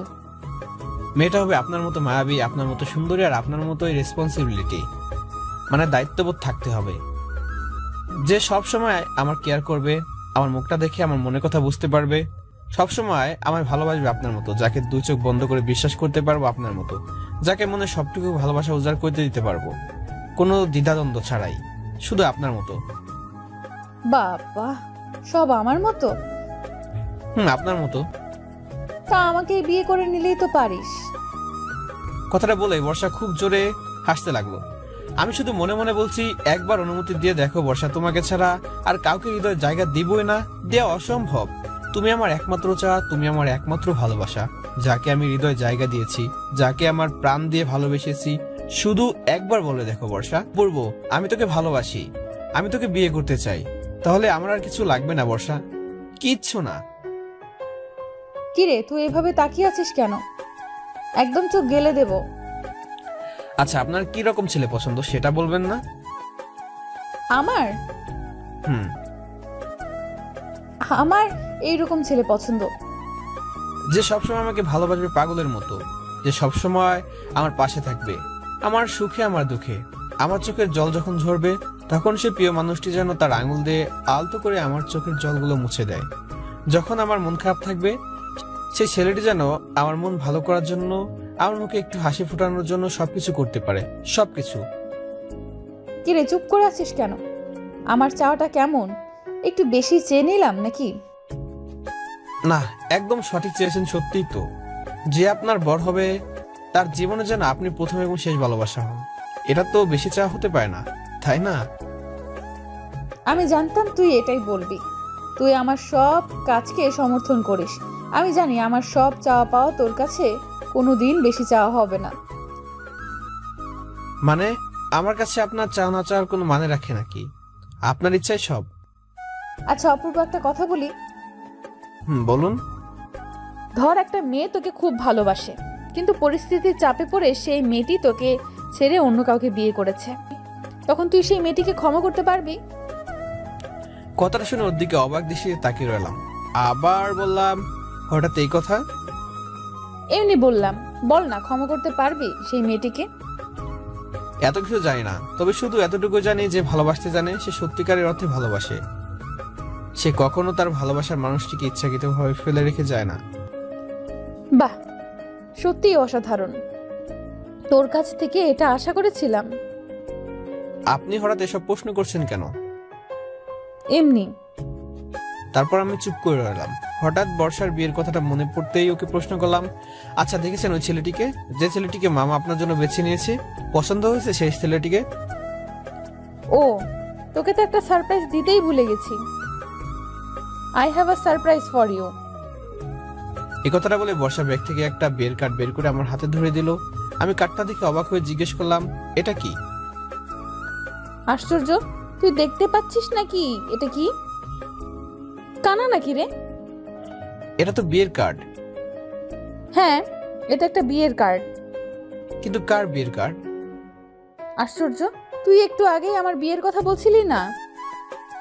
আমি কিন্তু খুব অবাক হলাম ওর কথা শুনে। বুকের ভেতরটা খুব জোরে জোরে ধুকধুক করতে লাগলো। কি বলতে চাইছে, মানে কিছুই বুঝতে পারলাম না। আরে গাধা, এটা আমার বিয়ের কার্ড। মানে ছেলেটিকে আমার পছন্দ হয়ে গেছে। দেখতে শুনতে খারাপ না, ভালোই, তাই রাজি হয়ে যাই। ওর মুখের কথাটা শুনে আমি কি বলবো কিছুই বুঝতে পারছি না। মানে আমি নিজের মধ্যেই ছিলাম না। আমার পায়ের নিচ থেকে যেন মাটি সরে গিয়েছিল, আমার মাথায় যেন আকাশ ভেঙে পড়েছিল। মনে হয় কে যেন আমার হৃদয়ে একটা বিষ মাখানো তীর বসিয়ে দিয়েছে। সে তীরের আঘাত আমার বুকের ভিতর যেন রক্তক্ষরণ হচ্ছে। আমি চিৎকার করে কাঁদতে চাইছি, আর বলতে ইচ্ছে করছে, এটা কি হচ্ছে আমার সাথে? এ কেমন নিয়তি, কেমন ভাগ্য আমার। কিন্তু বলতে গিয়ে বলতে পারছি না। কাকে বলবো, কে শুনবে, কে বুঝবে আমার এই কষ্টের কথাগুলো? কে বোঝার চেষ্টা করবে আমার পাওয়া না পাওয়া ভালোবাসা, আমার না পাওয়া প্রেমের বেদনাগুলো, আমার ব্যর্থতার কথাগুলো কাকে শোনাবো আমি বর্ষা?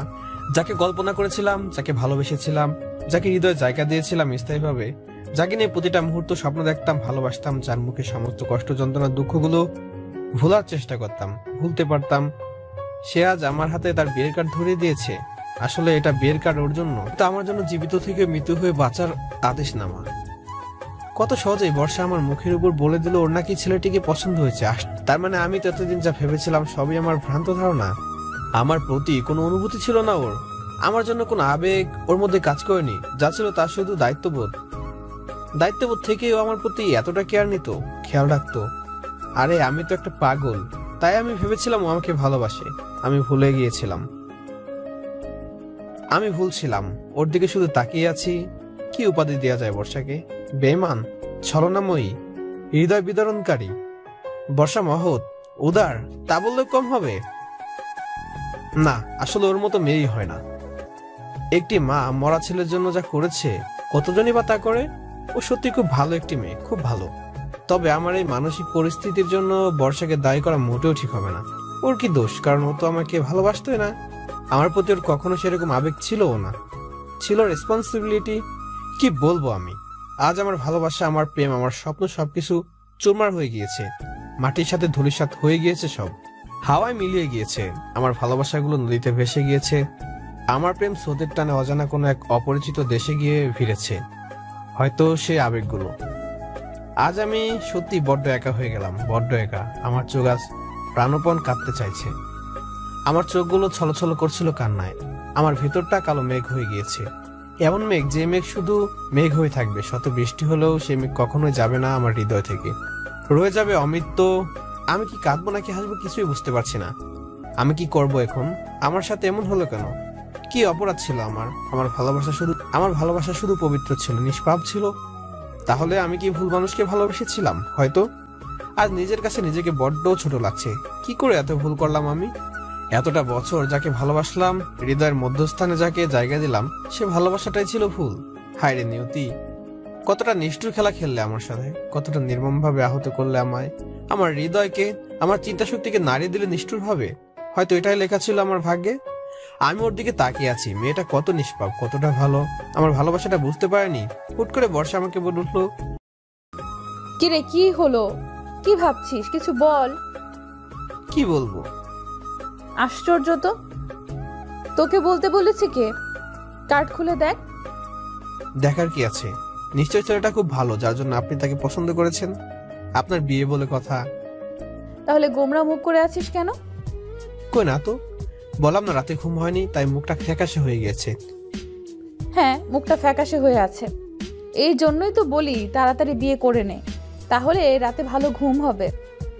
ওর হাসিটা ভালোই লাগে, প্রেমে পড়ে যাই বারবার দেখে আমি। কিন্তু এখন আর প্রেমে পড়ার কোনো চান্স নাই। এখন শুধু নিশ্চয়ভাবে নিরাপত্তার আড়ালে দাঁড়িয়ে থাকতে হবে আমাকে। এখন ওর প্রেমে পড়া পাপ, কারণ এখন তো বর্ষা আমার নয়, আমার হতে পারবে না কখনোই। হতে যাচ্ছে অন্য কারো। এখন অন্য একটি ছেলেকে ভালোবাসবে, তাকে বিয়ে করবে। আমি এখন তৃতীয় পক্ষ ওদের মাঝে। আমার কোনো জায়গা নেই, হতে পারেই না। কিরে বললি না যে? কি বলবো? তুই বিয়ে করবি কবে? হ্যাঁ করব। করব বলে তো বুড়ো হয়ে যাবি, তখন আর কপালে বউ জুটবে না, বুঝলি? এবার একটু সিরিয়াস হ লাইফটাকে নিয়ে। যতটা সিরিয়াস হয়েছিলাম তার চেয়ে বেশি ধাক্কা খেয়েছি জীবনে। এর চেয়ে বেশি হলে বাচ্চাটাই দায়ী হয়ে যাবে। ও মা, এ আবার কি কথা? বাচ্চা দায় হবে কেন? সব সময় সিরিয়াস হলে ভালো? কিছু কিছু সময় একটু মজাও করতে হয়। তুই তো একদম বোরিং হয়ে যাচ্ছিস দিন দিন। ঠিক মতো হাসিস না, কারোর সাথে মিশিস না। এরকম হলে চলবে বল? আচ্ছা শোন, তুই তো বিয়ের কার্ডটা খুলে দেখলি না কিন্তু। দেখে নেবো বাড়িতে গিয়ে। আশ্চর্য, আমার সামনে দেখলি কি লজ্জা লাগে নাকি? লজ্জা লাগবে কেন? বলেছি তো বাড়িতে গিয়ে দেখে নেব। একটু খুলে দেখো না, ছেলেটার নাম কিন্তু খুব সুন্দর। ও তাই বুঝি? শুধু নামটাই না, ছেলেটাও কিন্তু দেখতে খুব সুন্দর। দাঁড়া, তোকে ফটোটা দেখাচ্ছি। কথাটা বলে বর্ষা ব্যাগ থেকে ফটোটা বের করতে লাগলো। আর ঠিক তখনই আমি দাঁড়িয়ে বললাম, ম্যাম আমার কিছু জরুরি কাজ আছে, আমি আজ আসছি, আরেকদিন কথা হবে। ও ওর উত্তরটা শোনার অপেক্ষা না করে আমি সোজা রুম থেকে বের হয়ে আসলাম। যদি আরেকটু ওর সাথে থাকতাম আমার কষ্টগুলো অশ্রু হয়ে বেড়ে যেত চোখ দিয়ে। তখন কি উত্তর দিতাম ওকে? যদি প্রশ্ন করতো আমি কেন কাঁদছি, কি বলতাম ওকে? ওকে পেয়ে আবার হারানোর ব্যর্থতায় আমার চোখ দিয়ে পানি পড়ছে? না, কখনোই না। বর্ষা নতুন জীবন শুরু করতে যাচ্ছে, সুখী জীবন শুরু করতে যাচ্ছে। আমার তো কপালটাই খারাপ, আমি তো একটা দুঃখী। আমার সাথে ওকে একটুও মানাবে না। বর্ষা ওর যোগ্য সঙ্গী জীবনসঙ্গী বেছে নিয়েছে। আমি ওকে আমার এই ব্যর্থতার অনুভূতির কথাগুলো বলে ওর নতুন জীবনের বাধা হয়ে দাঁড়াতে চাই না। সুখে থাকুক, ভালো থাকুক এই প্রত্যাশা। আর আমি আমার এই কষ্টগুলো নিয়ে বেঁচে থাকবো, আল্লাহর কাছে দোয়া করব যেন আমার মৃত্যু হয় খুব জলদি। এই ব্যর্থতাময় কষ্ট নিয়ে বেঁচে থাকার চেয়ে মৃত্যু অনেকটা শ্রেয়। আমি গিয়ে আর আমার চেয়ারে বসলাম না, সোজা ক্যান্টিনে চলে গেলাম। ওখানে গিয়ে একটি টেবিলের মধ্যে বসলাম। ক্যান্টিনটা পুরো খালি, সবাই অফিসে কাজ করছে, লাঞ্চের সময় আসবে তাই। কোনো মানুষ নেই এখানে। আমার দু চোখে হাত দিয়ে অনুভব করলাম আমার চোখ আমাকে প্রশ্ন করেছে, আমি কি তোমার কষ্টগুলোকে চোখে অশ্রু হয়ে ঝরাতে পারি? সাথে সাথে গড়িয়ে পড়লো আমার গাল বেয়ে এক ফোঁটা জল। তারপর আরেক চোখ দিয়ে পড়তে থাকলো। দু চোখটা যেন এখন ঝর্ণা হয়ে গিয়েছে, কষ্টের ঝর্ণা। শুধুই কান্না, শুধুই কান্না, শুধুই কান্না দিয়ে আমার কষ্টের সমাপ্তি হবে। চিৎকার করতে ইচ্ছে করছে, আল্লাহকে বলতে ইচ্ছে করছে, কি করলে তুমি আমার সাথে? কেন করলে? কি অপরাধ ছিল আমার? কি দোষ করেছিলাম আমি তোমার কাছে? কেন কেড়ে নিলে তুমি আমার ভালোবাসাকে, আমার বর্ষাকে? আমার ভালোবাসার মাঝে তো কোনো খুঁত ছিল না। আমার কাছ থেকে কেন কেড়ে নিলে তুমি বর্ষাকে? আজ নিঃস্ব করে দিলে আমায়। হে আল্লাহ, তুমি শুনতে পারছো এই হৃদয়ের কান্না? বুক ফাটা কান্নার শব্দ কি তোমার দরবারে পৌঁছায় না? তুমি কি দেখতে পাচ্ছ না আমার এই কষ্টের অশ্রুগুলো? আমার ভালোবাসা তো পবিত্র ছিল, তাহলে কেন কেন আজ আমাকে এতটা কষ্ট ভোগ করতে হচ্ছে? তুমি আমার কাছ থেকে আমার আম্মুকে কেড়ে নিয়েছো। ওইটা ছিল আমার জন্য সবচেয়ে বড় আঘাত। ভেবেছিলাম আমার উপর থেকে তোমার রহম উঠে গিয়েছে, কিন্তু তুমি আবার বর্ষাকে আমার কাছে ফিরিয়ে দিলে। আমি তখন ভেবেছিলাম কিছুটা সুখী হব, ভেবেছিলাম তুমি আমার প্রতি সদয় হয়েছো আল্লাহ, কিন্তু আমি ভুল ছিলাম। আজ বর্ষাকে আমার কাছ থেকে কেড়ে নিয়েছো তুমি, আমাকে দিয়েছো নিঃস্ব করে, আমাকে ক্ষত বিক্ষত করে দিয়েছো, হৃদয়কে দিয়েছো ভেঙে। ভালো করেছো, কি দরকার আমার এই পৃথিবীতে বেঁচে থাকার? হে আল্লাহ, তুমি এতটা সদয় যখন আমার প্রতি হয়েছো, আর একটু সদয় হও। আমার এই দেহ থেকে আমার প্রাণটা চিরতরে নিয়ে নাও। এভাবে বেঁচে থাকাটা আমার জন্য এখন শাস্তি হয়ে দাঁড়িয়েছে। বেঁচে থাকার তো কোনো মানে নেই আল্লাহ, প্লিজ আমার প্রাণটা নিয়ে নাও। হৃদয়টা যখন ক্ষত বিক্ষত হয়ে গেছে, তখন বেঁচে থেকে কি লাভ? আমার মরে যাওয়াই ভালো, আমি আর বাঁচতে চাই না। আমার নিঃশ্বাস বন্ধ করে দেও আল্লাহ তুমি। বেঁচে থাকাও যেন আমার জন্য এখন শাস্তি। আমি এখন জীবিত হয়ে মরার মতো বেঁচে আছি। খুব কাঁদছি, খুব। শুনেছি কাঁদলে নাকি মনটা হালকা হয়, ভালো লাগে, কষ্টগুলো ভুলে থাকা যায়। কিন্তু আমি তো জানি এই কান্নার কোনো সমাপ্তি নেই। কেঁদে কেঁদে সাগর বানিয়ে ফেললেও আমার কষ্টের সমাপ্তি হবে না, কারণ যে কষ্ট পেয়েছি তা অসমাপ্তই থেকে যাবে। আমার ভালোবাসার মতো আরো কাঁদতে ইচ্ছে করছে অনেক। হঠাৎ করে ক্যান্টিনের মধ্যে আফসার ভাই চলে এলেন। এসে দেখলেন যে আমার চোখে পানি, আমি কাঁদছি। উনি আমার কাছে খুব জলদি হেঁটে এসে আমার দুই কাঁধে হাত দিয়ে বললেন, অমর ভাই, কি হয়েছে আপনার? আপনি কাঁদছেন কেন? আপনি ঠিক আছেন? আমি চুপ করে আছি, চোখ দিয়ে পানি পড়ছে, কিন্তু কোনো উত্তর দিতে পারছি না। আফসার ভাই আরো বলে উঠলো, অমর ভাই কিছু বলুন, আপনি কাঁদছেন কেন? আমি খুব বোকা, তাই না আফসার ভাই? মানে? আমি কেন এতটা বোকা আফসার ভাই? কি বলছেন অপূর্ব ভাই? কি হয়েছে আপনার? যাকে হৃদয় থেকে বেশি ভালোবেসেছি, আর সে আমার থেকে অনেক দূরে চলে গিয়েছে আফসার ভাই। কি বলছেন? কে চলে গেছে? আমি বোকা, আমি আসলেই বোকা। আমার মতো বোকা হয়তো এই পৃথিবীতে দ্বিতীয় একটা নেই। আমি নিজের মতো করে কি না কি ভেবে ফেলেছি, নিজের মতো করে আলাদা পৃথিবী সাজিয়েছি, নিজের মতো করে ভালোবেসেছি। অথচ বোকার মতো একটিবারও ভাবিনি যে যাকে ভালোবেসেছি সে কি আমায় ভালোবাসে, সেও কি আমাকে পাগলের মতোই ভালোবাসে। একবারও ভাবিনি, তাই হয়তো আজকে কষ্টটা 1000 গুণ বেশি পেয়েছি। কি বলছেন? কি হয়েছে আপনার? হঠাৎ এসব কথা বলছেন? জানেন আফসার ভাই, আপনি আমাকে অনেকবার প্রশ্ন করেছেন যে আমি আপনার ম্যাডামকে ভালোবাসি কিনা। আসলে আপনাদের ম্যাডামকে আমি আজ নয়, অনেক দিন থেকে ভালোবাসি। এমনকি তাকে ছাড়া আমার জীবনে দ্বিতীয় কোনো মেয়ে নেই যাকে হৃদয় সিংহাসনে জায়গা দিয়েছিলাম। কিন্তু আজ সেই সিংহাসনে পা ভেঙে ফেলেছে আফসার ভাই। মানে? আপনার ম্যাডাম আজকে আমাকে ডেকে নিয়ে কি জানিয়েছে জানেন? কি জানিয়েছে? তার বিয়ের খবর জানিয়েছে। তার বিয়ের কার্ড আমার হাতে ঝুলিয়ে দিয়েছে। আর বলেছে কি জানেন, আমাকে একটা বিয়ে করতে। এসব আপনি কি বলছেন অপূর্ব ভাই? হ্যাঁ আফসার ভাই, ঠিক বলছি। আপনি ম্যাডামকে বলেননি কেন যে আপনি তাকে ভালোবাসেন? কি বলতাম, সে তো আমাকে ভালোবাসে না, শুধু আমি ভালোবেসেছি, তাও একতরফা। আর এটা আমার সবচেয়ে বড় ভুল ছিল। এখন বলে দিন যে আপনি তাকে ভালোবাসেন। আপনি কি পাগল হয়ে গিয়েছেন আফসার ভাই? কেন, কি হবে বললে? আপনি তাকে বলে দিবেন যে আপনি তাকে ভালোবাসেন, আপনি ওনাকে বিয়ে করতে চান। যখন বর্ষা আমাকে বিয়ের কথাটা বলেছিল, কতটা সুখী ছিল সে। ওর চোখে মুখে আনন্দের ছাপ ছিল। বর্ষা ছেলেটাকে নিজে থেকে পছন্দ করেছে, ওই ছেলেটাকে নিজের জীবনসঙ্গী হিসেবে পেতে চায়। আর আপনি বলছেন আমি গিয়ে ওর আনন্দের মধ্যে ব্যাঘাত ঘটাবো? কখনো না। ও খুশি থাক, ওর খুশিতে আমি খুশি। কিন্তু আপনি তো খুশি নেই অপূর্ব ভাই। থাকতে হবে, এটা ছাড়া কোনো উপায় নেই আফসার ভাই, কোনো উপায় নেই। আমার ভালোবাসা মৃত, আমার ভালোবাসা নিষ্প্রাণ, আমার ভালোবাসার কোনো দাম নেই, কোনোই দাম নেই। কথাটা বলে আমি আফসার ভাইয়ের সামনে দিয়ে সোজা ক্যান্টিন থেকে বের হয়ে এলাম। চোখটা মুছে নিলাম যাতে কেউ বুঝতে না পারে আমি কেঁদেছি। তারপর নিজের চেয়ারে গিয়ে ফাইলগুলো নিয়ে ঘাটাঘাটি করতে লাগলাম।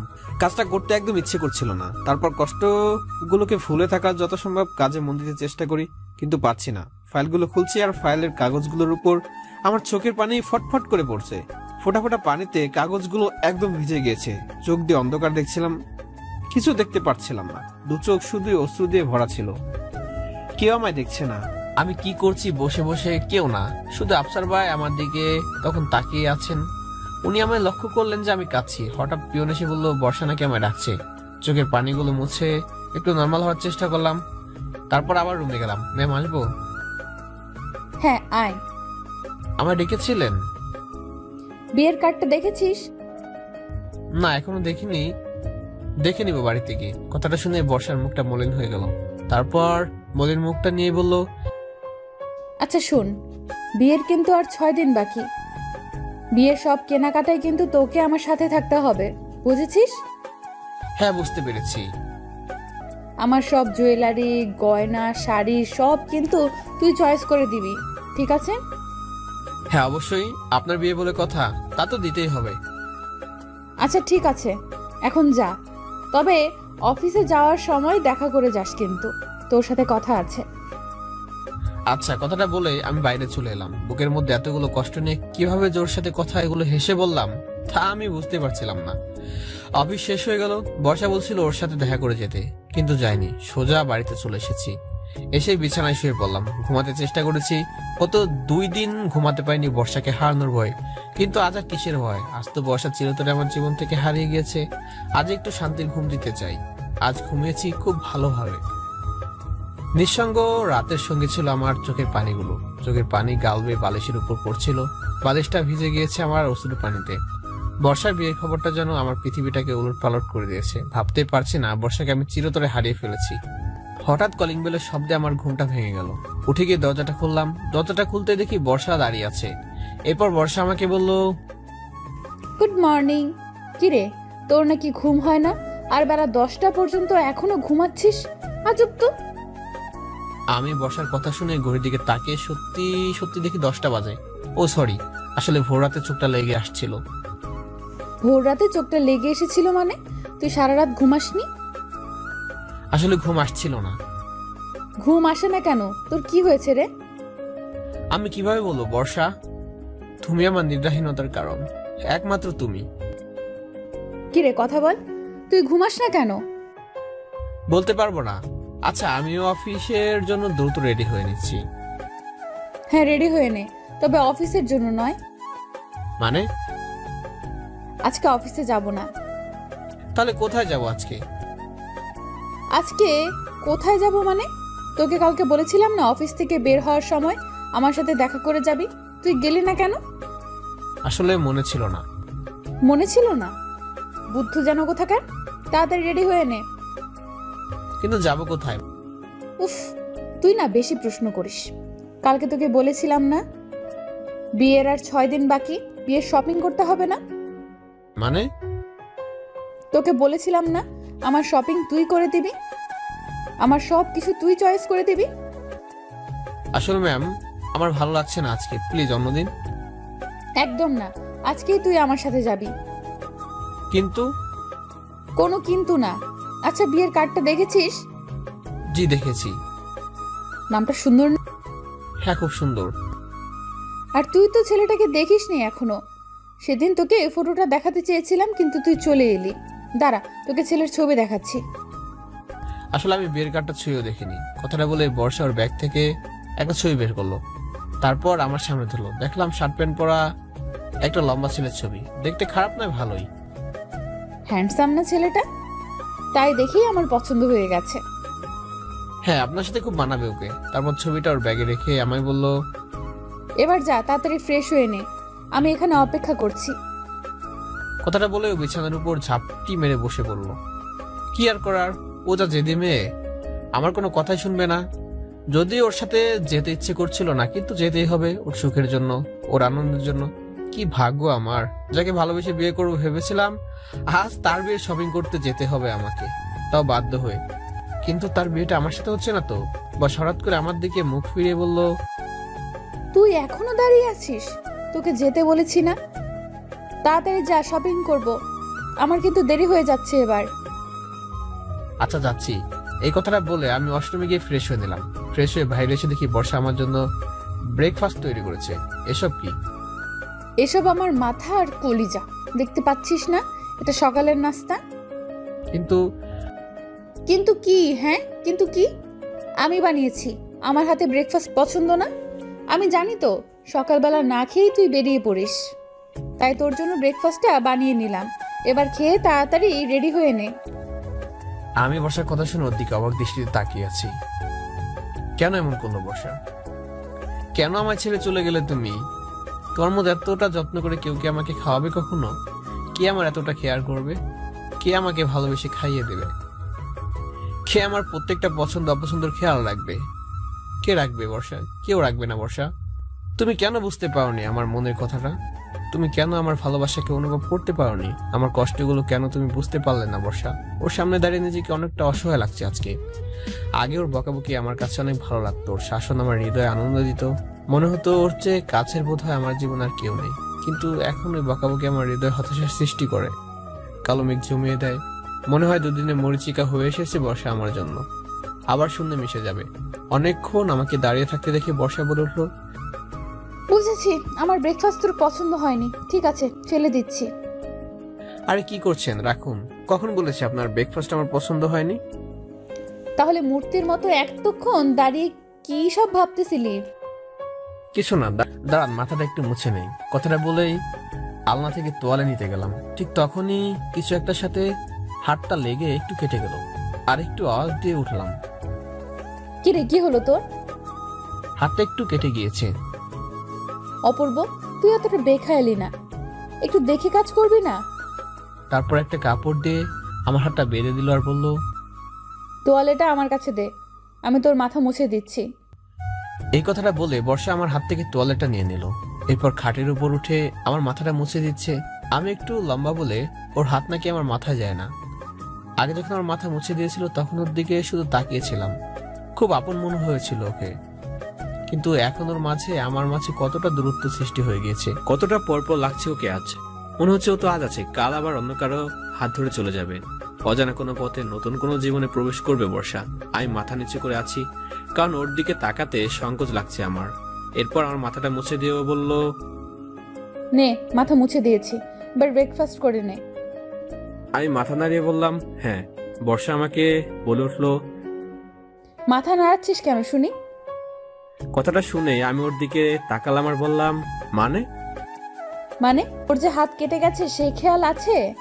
সে হাত দিয়ে খাবি কিভাবে শুনি? ও, আমার তো খেয়ালই ছিল না। থাকবে কিভাবে? নিশ্চয়ই কোনো মেয়েকে পছন্দ হয়েছে, সারাদিন সারাক্ষণ সেই মেয়ের কথাই ভাবিস। ওর কথা শুনে মনটা আরো খারাপ হয়ে গেল। কে আছে আমার জীবনে তুমি ছাড়া? তোমার ছাড়া আমি আর কাউকে ভালোবেসেছি? কাউকে না। এখানে আয়, বস। তারপর আমাকে জোর করে বসিয়ে বর্ষা নিজের হাতে খাইয়ে দিল। ও আমায় খাইয়ে দিচ্ছে আর আমি শুধু ওর দিকে তাকিয়ে আছি। কেন আমায় এতটা মায় জড়াচ্ছ বর্ষা? যে মায়া আমি কোনোদিন কাটিয়ে উঠতে পারবো না, সে মায় আমাকে কেন জড়াচ্ছ? কষ্ট হয় বর্ষা, তোমাকে হারিয়ে অনেক কষ্ট হবে আমার। এরপর আমাকে খাইয়ে দিয়ে বলল, নে, এবার রেডি হয়ে নে তাড়াতাড়ি। শপিং মলে ঢুকে একটা বড় ক্লথ স্টোরে চলে গেলাম। সেখানে গিয়ে তো আমি পুরোই অবাক। সেখানে মামা মামি, ছোট মামি, নানু, ছোট ভাই বোনেরা সবাই শপিং করছে। হয়তো বর্ষার বিয়ের শপিং করতে এসেছে সবাই। আমাকে দেখে বড় মামি বলল, এসেছিস বাবা? সে কখন বর্ষাকে পাঠিয়েছি তোকে আনার জন্য, আর মেয়েটা তোকে নিয়ে এখন এলো? না মামি, আসলে আমার দেরি হয়ে গিয়েছিল। আচ্ছা, এখানে বস। এরপর বড় মামি দোকানদারকে বলল, আচ্ছা, ওই শেরওয়ানিটা দেখান তো। তারপর দোকানদার একটা শেরওয়ানি মামির হাতে দিল। মামি ওই শেরওয়ানিটা আমার গাড়ির সাথে মিলে দেখছি ঠিক আছে কিনা। কি করছো মামি? শেরওয়ানি আমার গাড়ির সাথে মিলাচ্ছ কেন? ছেলেটার ছবি দেখিসনি? তোর মতো লম্বা চোরা, তোর মতো রোগা সোগা।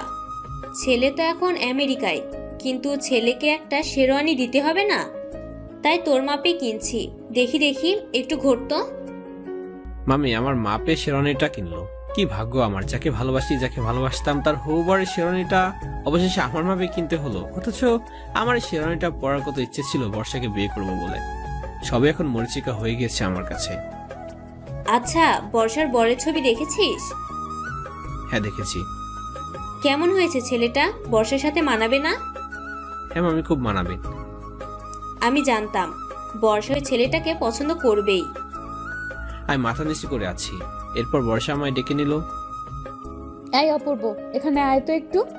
আমি ওর কাছে গিয়ে বললাম, জি বলুন। আচ্ছা, কোন শাড়িটা নিলে ভালো মানাবে বলতো? আপনার পছন্দের মতো একটা নিন। আশ্চর্য, তুই বল না কোন শাড়িটা নেব, লালটা না নীলটা? আমি ওর হাতে লাল শাড়িটা তুলে দিলাম। বললাম, এই লাল শাড়িতে আপনাকে খুব মানাবে। লাল শাড়ি? কিন্তু তোর নীল পছন্দ। বর্ষা, তোমাকে আমার বউ করবো বলে নীল শাড়িতে দেখার খুব ইচ্ছে ছিল, কিন্তু আমার এই পছন্দের আর কোনো মানেই হয় না। তারপর আমি বললাম, আসলে মেয়েদেরকে বিয়ের সময় লাল শাড়ি পরলে ভালো লাগে। আমি তো এমনি বলেছিলাম সেদিন। আচ্ছা ঠিক আছে, তাহলে এইটাই নেই। এরপর বর্ষা দোকানদারকে বলল, আচ্ছা ভাই, এই লাল শাড়িটা প্যাক করে দিন। এরপর বর্ষা আমাকে জুয়েলারি দোকানে নিয়ে গেল। ওর পছন্দ মতো কয়েকটি গয়না কিনলো। অবশ্য আমার পছন্দের কথা জিজ্ঞেস করেছিল। আমি হ্যাঁ না এর মধ্যে উত্তর দিতে চেয়েছিলাম। ব্যাস, শপিং করা শেষ হলে আমরা পুরো ফ্যামিলি মিলে একটা বড় রেস্টুরেন্টে গিয়ে বসলাম। শপিং করতে করতে দুপুর হয়ে গিয়েছিল, তাই দুপুরে লাঞ্চ আমরা সবাই একসাথে রেস্টুরেন্টে করব। সবাই একটি বড় ডাইনিং টেবিলে বসলো। আমি গিয়ে নানুর পাশে বসলাম। চুপ করে বসে রইলাম, কোনো কথাই বললাম না। কিরে অপূর্ব, এত চুপচাপ কেন? আসার পর থেকে কেমন চুপচাপ রয়েছে। অপূর্ব, বাবা সকালে নাস্তা করেছিস? হ্যাঁ করেছি। করবে না মানে? নিজের হাতে জোর করে খাইয়ে দিয়ে এসেছি। জানো, ওনার সকালে প্রায় সময় নাস্তা করে না, বুদ্ধু একটা। এই খবরদার, আমার নাতিকে একটাও খারাপ কথা বলবি না। আমার অপূর্বের মতো লক্ষ্মী ছেলে এই পৃথিবীতে দ্বিতীয় একটা আছে নাকি? ওরে বাবা, কেন দাদি, তোমার নাতি কি সোনা দিয়ে মোড়ানো? সোনা নয়, হীরা দিয়ে মোড়ানো আমার অপূর্ব হীরার টুকরা নাতি আমার। দেখো দাদি, এই হীরা আবার চুরি না হয়ে যায়। কথাটা শুনে সবাই হাসাহাসি করতে লাগলো। আমি চুপচাপ বসে রয়েছি। নানু আমায় চুপচাপ বসে থাকতে দেখে প্রশ্ন করলো, কি রে অপূর্ব, এত চুপ কেন নানু? মন খারাপ নাকি? না নানু, এমনি। সে কখন থেকে দেখছি তোকে চুপচাপ করে বসে থাকতে, কথা বলছিস না, কি হয়েছে? কিছু না নানু, এমনি কথা বলতে ইচ্ছে করছে না। এরপর ওয়েটার খাবার নিয়ে এলো। বড় মামি একে একে সবাইকে খাবার সার্ভ করছে। সবাই খাচ্ছে, কিন্তু আমার একটুতেও খেতে ইচ্ছে করছিল না। আসলে মানুষের মন যখন কালো মেঘে ছেয়ে যায়, মানুষের বাহ্যিক চাহিদাটুকু কমে যায়, তখন আমি খাচ্ছি না দেখে নানু আমায় বলল, কি রে অপূর্ব, খাচ্ছিস না কেন? ইচ্ছে করছে না। কেন? এটা আবার কেমন কথা? খেতে ইচ্ছে করছে না নানু। আচ্ছা দাঁড়া, আমি তোকে খাইয়ে দিচ্ছি। প্রয়োজন নেই নানু, আমি খেয়ে নেব। কোনো কথা নয়, চুপ করে বসে থাক, আমি খাইয়ে দিচ্ছি। এরপর নানু আমাকে জোর করে খাইয়ে দিল।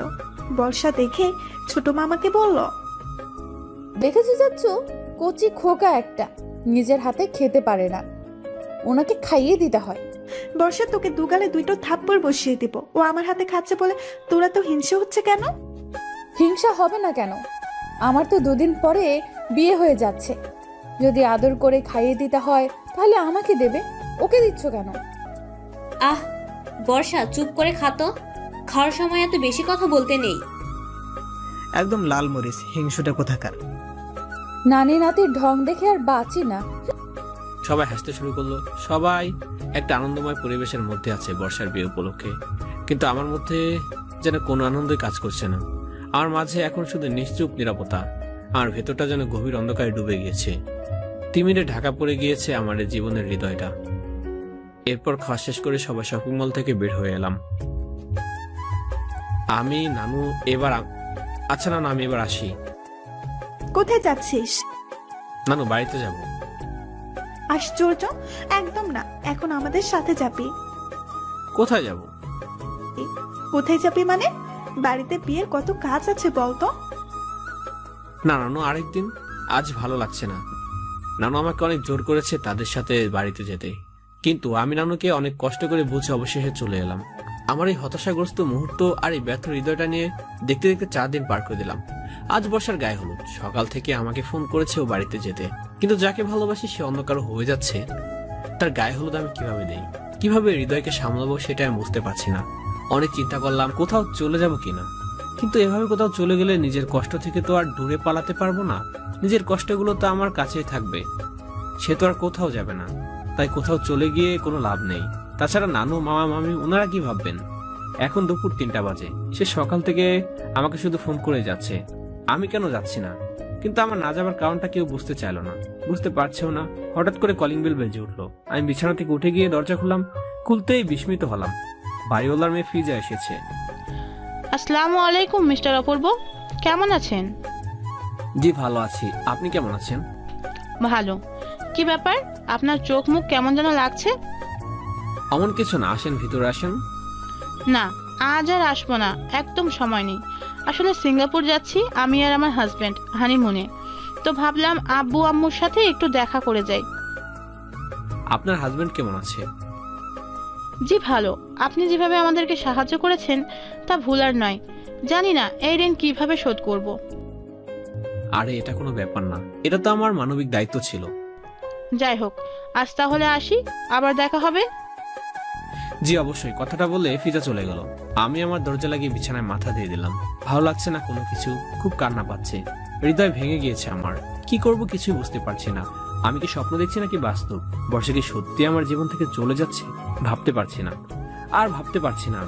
আমার হৃদয় এখন মরুভূমিতে পরিণত হয়েছে। এসব কথা ভাবতে ভাবতেই চোখের কোণে পানি চলে এলো। চোখ বেয়ে অশ্রু ঝরতে লাগলো।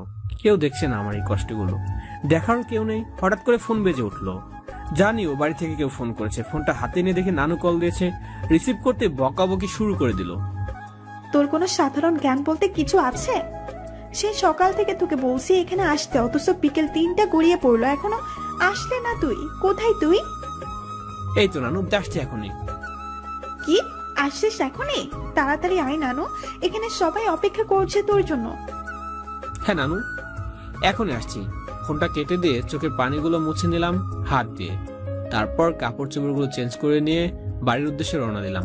বাড়ির সামনে নামতে দেখলাম খুব সুন্দর করে সাজানো হয়েছে বাড়িটা। তবে নানুর বাড়িতে নয়, আম্মুর বাড়িতে, মানে আমার বাড়িতে সাজানো হয়েছে। বাড়ির ভিতরে ঢুকতে ছোট মামা আমায় দেখে বকাবকি শুরু করে দিল। কোথায় ছিলি তুই এতক্ষণ? তোকে সকাল থেকে ফোন করতে করতে আমার ফোনের 12টা বাজিয়ে ফেলেছি। দেখ, আমার ফোন এখন কথা বলছে না, সব তোর কারণে। দে এখন একটা ফোন কিনে। ছোট মামা আগে থেকে একটু রসিক স্বভাবের, সবসময় মজা করতে পছন্দ করে। আমি একটু হেসে বললাম, মামা এখন তোমার মজা করতে ইচ্ছে করছে?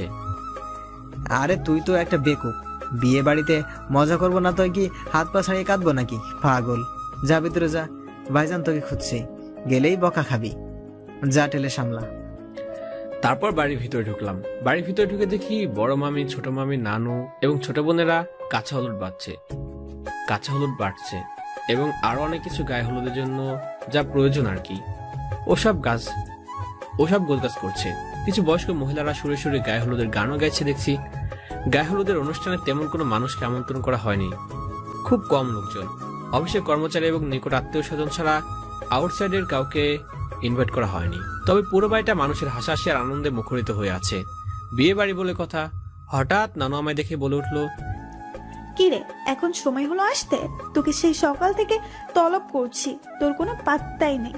সত্যি তোর কোনো কাণ্ডজ্ঞান নেই, একদম দায়িত্বহীন হয়ে গেছিস তুই। এসেই আবার বকাবকি শুরু করে দিল। নানু ভালো লাগছে না একদম, আর বকাবকি করবে না তো? না, বকাবকি করব না। এরকম কাণ্ডজ্ঞানহীন হলে চলে? ছাড় তো আমার গলা, ছাড়, ভালো লাগছে না। এরকম করছো কেন? এইরকম করব না, সেই সকাল থেকে তোকে ডাকছি আর তুই এখন এসেছিস। এসেছি তো, এবার থামো। হঠাৎ বড় মামি এসে বলল, আহ মা, ছেলেটাকে আর বকবেন না তো। ওখানে হলুদ বাটটা হয়ে গেছে, কিভাবে কি করতে হবে আপনি কি গিয়ে একটু দেখেন, ওরা সবটা সামলাতে পারছে না। এরপর নানু চলে গেল। মামি আমায় বলল, হ্যাঁ রে বাবা, কি হয়েছে তোর? সকাল থেকে তোকে ফোন করা হচ্ছে, আর তুই এখন এলি কেন? মামি তুমি আবার শুরু করে দিও না তো, শরীরটা ভালো লাগছে না, তাই আসতে একটু দেরি হয়েছে। সে কি কথা, জ্বর হয়েছে নাকি? দেখি দেখি। না না, জ্বর হয়নি, এমনি। আচ্ছা ঠিক আছে, এখানে বস, তোর বড় মামা এক্ষুনি চলে আসবে। কথাটা বলে মামি চলে গেল ওদের সাথে হাত মেলাতে। সোফায় গিয়ে বসতেই ভাই বোনেরা এসে আমার কাছে বসে কিছুক্ষণ গল্প গুজব করলো, তারপর তারাও চলে গেল। আমি একাই বসে আছি, একটুও ভালো লাগছে না, বড্ড মন খারাপ। তার উপরে এখানে এসে আরো খারাপ লাগছে, যেন কেউ একাকিত্বের বোঝা আমার মাথায় জোর করে চাপিয়ে দিয়েছে। মনের ভেতরে শুধু অশান্তি তোলপাড় শুরু হয়েছে। কিছুক্ষণ পর বড় মামা এসে আমার সামনে দাঁড় হলেন। চেহারা দেখে বুঝতে পারছি বকা খাওয়া নিশ্চিত। যার আগে মানুষ তিনি। কি ব্যাপারটা কি? তোকে সেই সকাল থেকে ফোন দেওয়া হচ্ছে আর তোর এখন আসার সময় হলো? না, আসলে আমার শরীরটা ভালো লাগছিল না, তাই শুয়েছিলাম। শরীর তো ভালো লাগবেই না, ঠিক মতো খাস না, ঘুমাস না, শরীরটা ভালো লাগবে কি করে বল? তা সকাল পর্যন্ত খেয়েছিস কিছু, নাকি রোজা রেখেছিস এই পর্যন্ত? না মামা, খেয়েছি জি। আচ্ছা, কিছুক্ষণ পর বর্ষার গায়ে হলুদের অনুষ্ঠান শুরু হবে, কোথাও যাস না কিন্তু, বোঝা গেছে? মামা কথাটা বলে মামা চলে গেল। সবাই খুব ব্যস্ত। ছোট মামা আর বড় মামা চলে গেলেন কালকে বিয়ের অনুষ্ঠানের প্রস্তুতি গ্রহণ করতে, আর মামিরা তো ব্যস্তই। কিছুক্ষণ পর দেখলাম মিস ফাইজা খুব সুন্দরভাবে সাজুগুজু করে এলেন। আমাকে দেখেই বললেন, হ্যালো মিস্টার অপূর্ব, কখন এলেন? জি এখন এসেছি। তো আপনি একা কেন? আফসার ভাই কোথায়? আপনি তো আশ্চর্য রকমের প্রশ্ন করছেন। মিস্টার আফসার কোথায় সেটা আমি কি করে বলবো? তাও ঠিক। তা মিস্টার অপূর্ব, আজকে আপনার কথা বলার স্টাইল, মনোভাব একটু অন্যরকম লাগছে। ব্যাপার কি, মনটা খারাপ? না, মন খারাপ হতে যাবে কেন? সত্যি বলছেন তো? মিথ্যা বলার কি আছে, সত্যি বলছি। আমার কাছে কিছু লুকাচ্ছেন নাকি? আশ্চর্য, আপনার কাছে কি লুকাবো আমি? আমি কিন্তু সবই শুনেছি, মিস্টার আফসার আমাকে সব বলেছেন। কথাটা শুনে আমি মিস ফাইজার দিকে তাকালাম। কি বলবো মিস্টার ফাইজা আপনাকে? কি বলেছে মিস্টার আফসার আপনাকে? মিস ফাইজা একটি লম্বা দীর্ঘশ্বাস নিয়ে বলল, বলেছে। কি বলেছে? আপনার মনের কষ্টগুলোর কথা বলেছে। মানে কিছু বুঝলাম না। আমাদের ম্যাডামকে যে আপনি ভালোবাসেন অথচ বলতে পারেননি, এই কথাই মিস্টার আফসার আমাকে বলেছেন। মিস ফাইজার মুখে কথাটা শুনে আমি মাথা নিচু করে সোফায় বসে পড়লাম। মিস ফাইজাও আমার পাশে বসে বললেন, কেন বলতে পারলেন না আপনি আমাদের ম্যাডামকে আপনার অনুভূতির কথাগুলো? তারপর মিস ফাইজার কোনো প্রশ্নের উত্তর না দিয়ে আমি বর্ষার কাছে চলে গেলাম। গিয়ে দেখি ওর বান্ধবীর ওর পাশে বসে আছে। আমাকে দেখে সবাই রুম থেকে চলে গেল। তারপর বর্ষা আমায় বলল, কিরে তুই কোথায় ছিলি এতক্ষণ? আমি শুধু ওর দিকে তাকিয়ে রয়েছি। কত সুন্দর লাগছে মেয়েটাকে হলুদ শাড়িতে, যা মানিয়েছে না বর্ষাকে, তার উপর আবার গাঁদা ফুলের মালা। অসাধারণ লাগছে মেয়েটাকে। এক কথা আকাশ থেকে নেমে আসা পড়ি। কিরে তুই আমার প্রশ্নের উত্তর দিচ্ছিস না কেন? আর এভাবে তাকিয়ে আছিস কেন? আমাকে কি দেখতে খারাপ লাগছে? না না, আপনাকে অনেক সুন্দর লাগছে, অনেক। তা কোথায় ছিলি এতক্ষণ? সকাল থেকে তোকে কতবার ফোন দেওয়া হয়েছে, এলি না কেন? শরীরটা ভালো লাগছিল না তাই। বর্ষা আমার দুই গাল আলতো করে হাত দিয়ে বলল, কি হয়েছে তোর? মনটা খারাপ কেন? আমি কখন বললাম আমার মন খারাপ?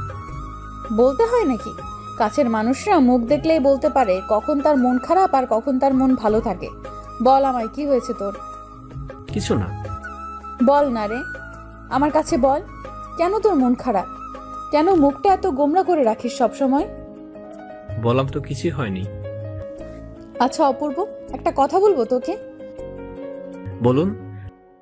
বল, তুই আমার কথা রাখবি? আগে বলুন না, রাখার মতো হলে অবশ্যই রাখবো। তুই না আমাকে আর আপনি করে ডাকিস না রে, আমার খুব খারাপ লাগে। এই কথাটা শুনে বর্ষার দিকে খুব অবাক দৃষ্টিতে তাকালাম।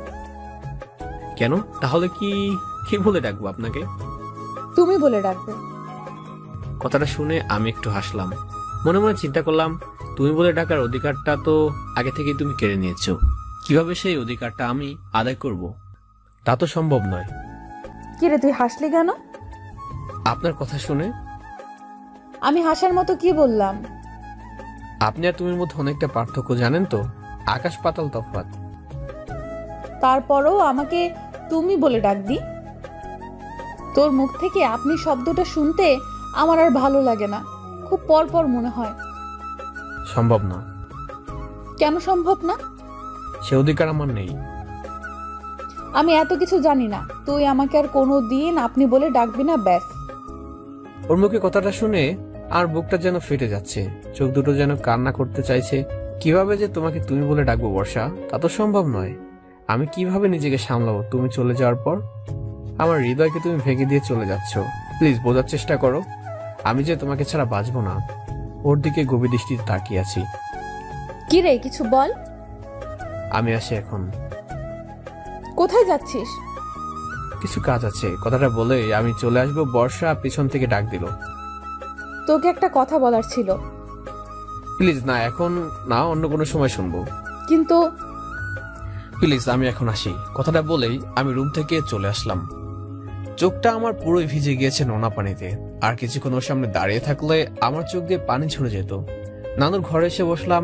খুব কাঁদছে এখন, চোখ দিয়ে শুধু পানি ঝরছে, অশ্রু যেন থামবে না। আমার বুকের ভেতরটা ফেটে যাচ্ছে। কেন আমার সাথে এমন হলো? আমি কেন আমার ভালোবাসার মানুষটাকে পেলাম না?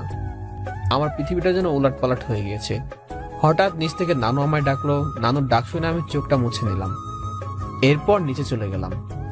দেখলাম গায়ে হলুদের স্টেজে বর্ষা বসে আছে। এবার এক এক করে সবাই ওকে হলুদ লাগাবে। প্রথমে নানু ওকে হলুদ লাগিয়ে দিল, তারপর বড় মামা, বড় মামি, ছোট মামা, ছোট মামি, আত্মীয় স্বজন সবাই ওকে হলুদ লাগালো। এরপর আমার পালা। আমি গিয়ে ওর পাশে হালকা করে বসলাম। তারপর হাতে একটু হলুদ নিয়ে আলতো করে ওর গালে লাগিয়ে দিলাম। বর্ষা আমার দিকে কেমন ভাবে যেন তাকিয়ে আছে। বর্ষা কি যেন বলতে চেয়েছিল আমায়, কিন্তু আমি তখন না শুনে চলে এসেছি। ওর চেহারার দিকে তাকালেই যেন আমার কান্না পায়, যেন নিজেকে আর সামলে নিতে পারি না।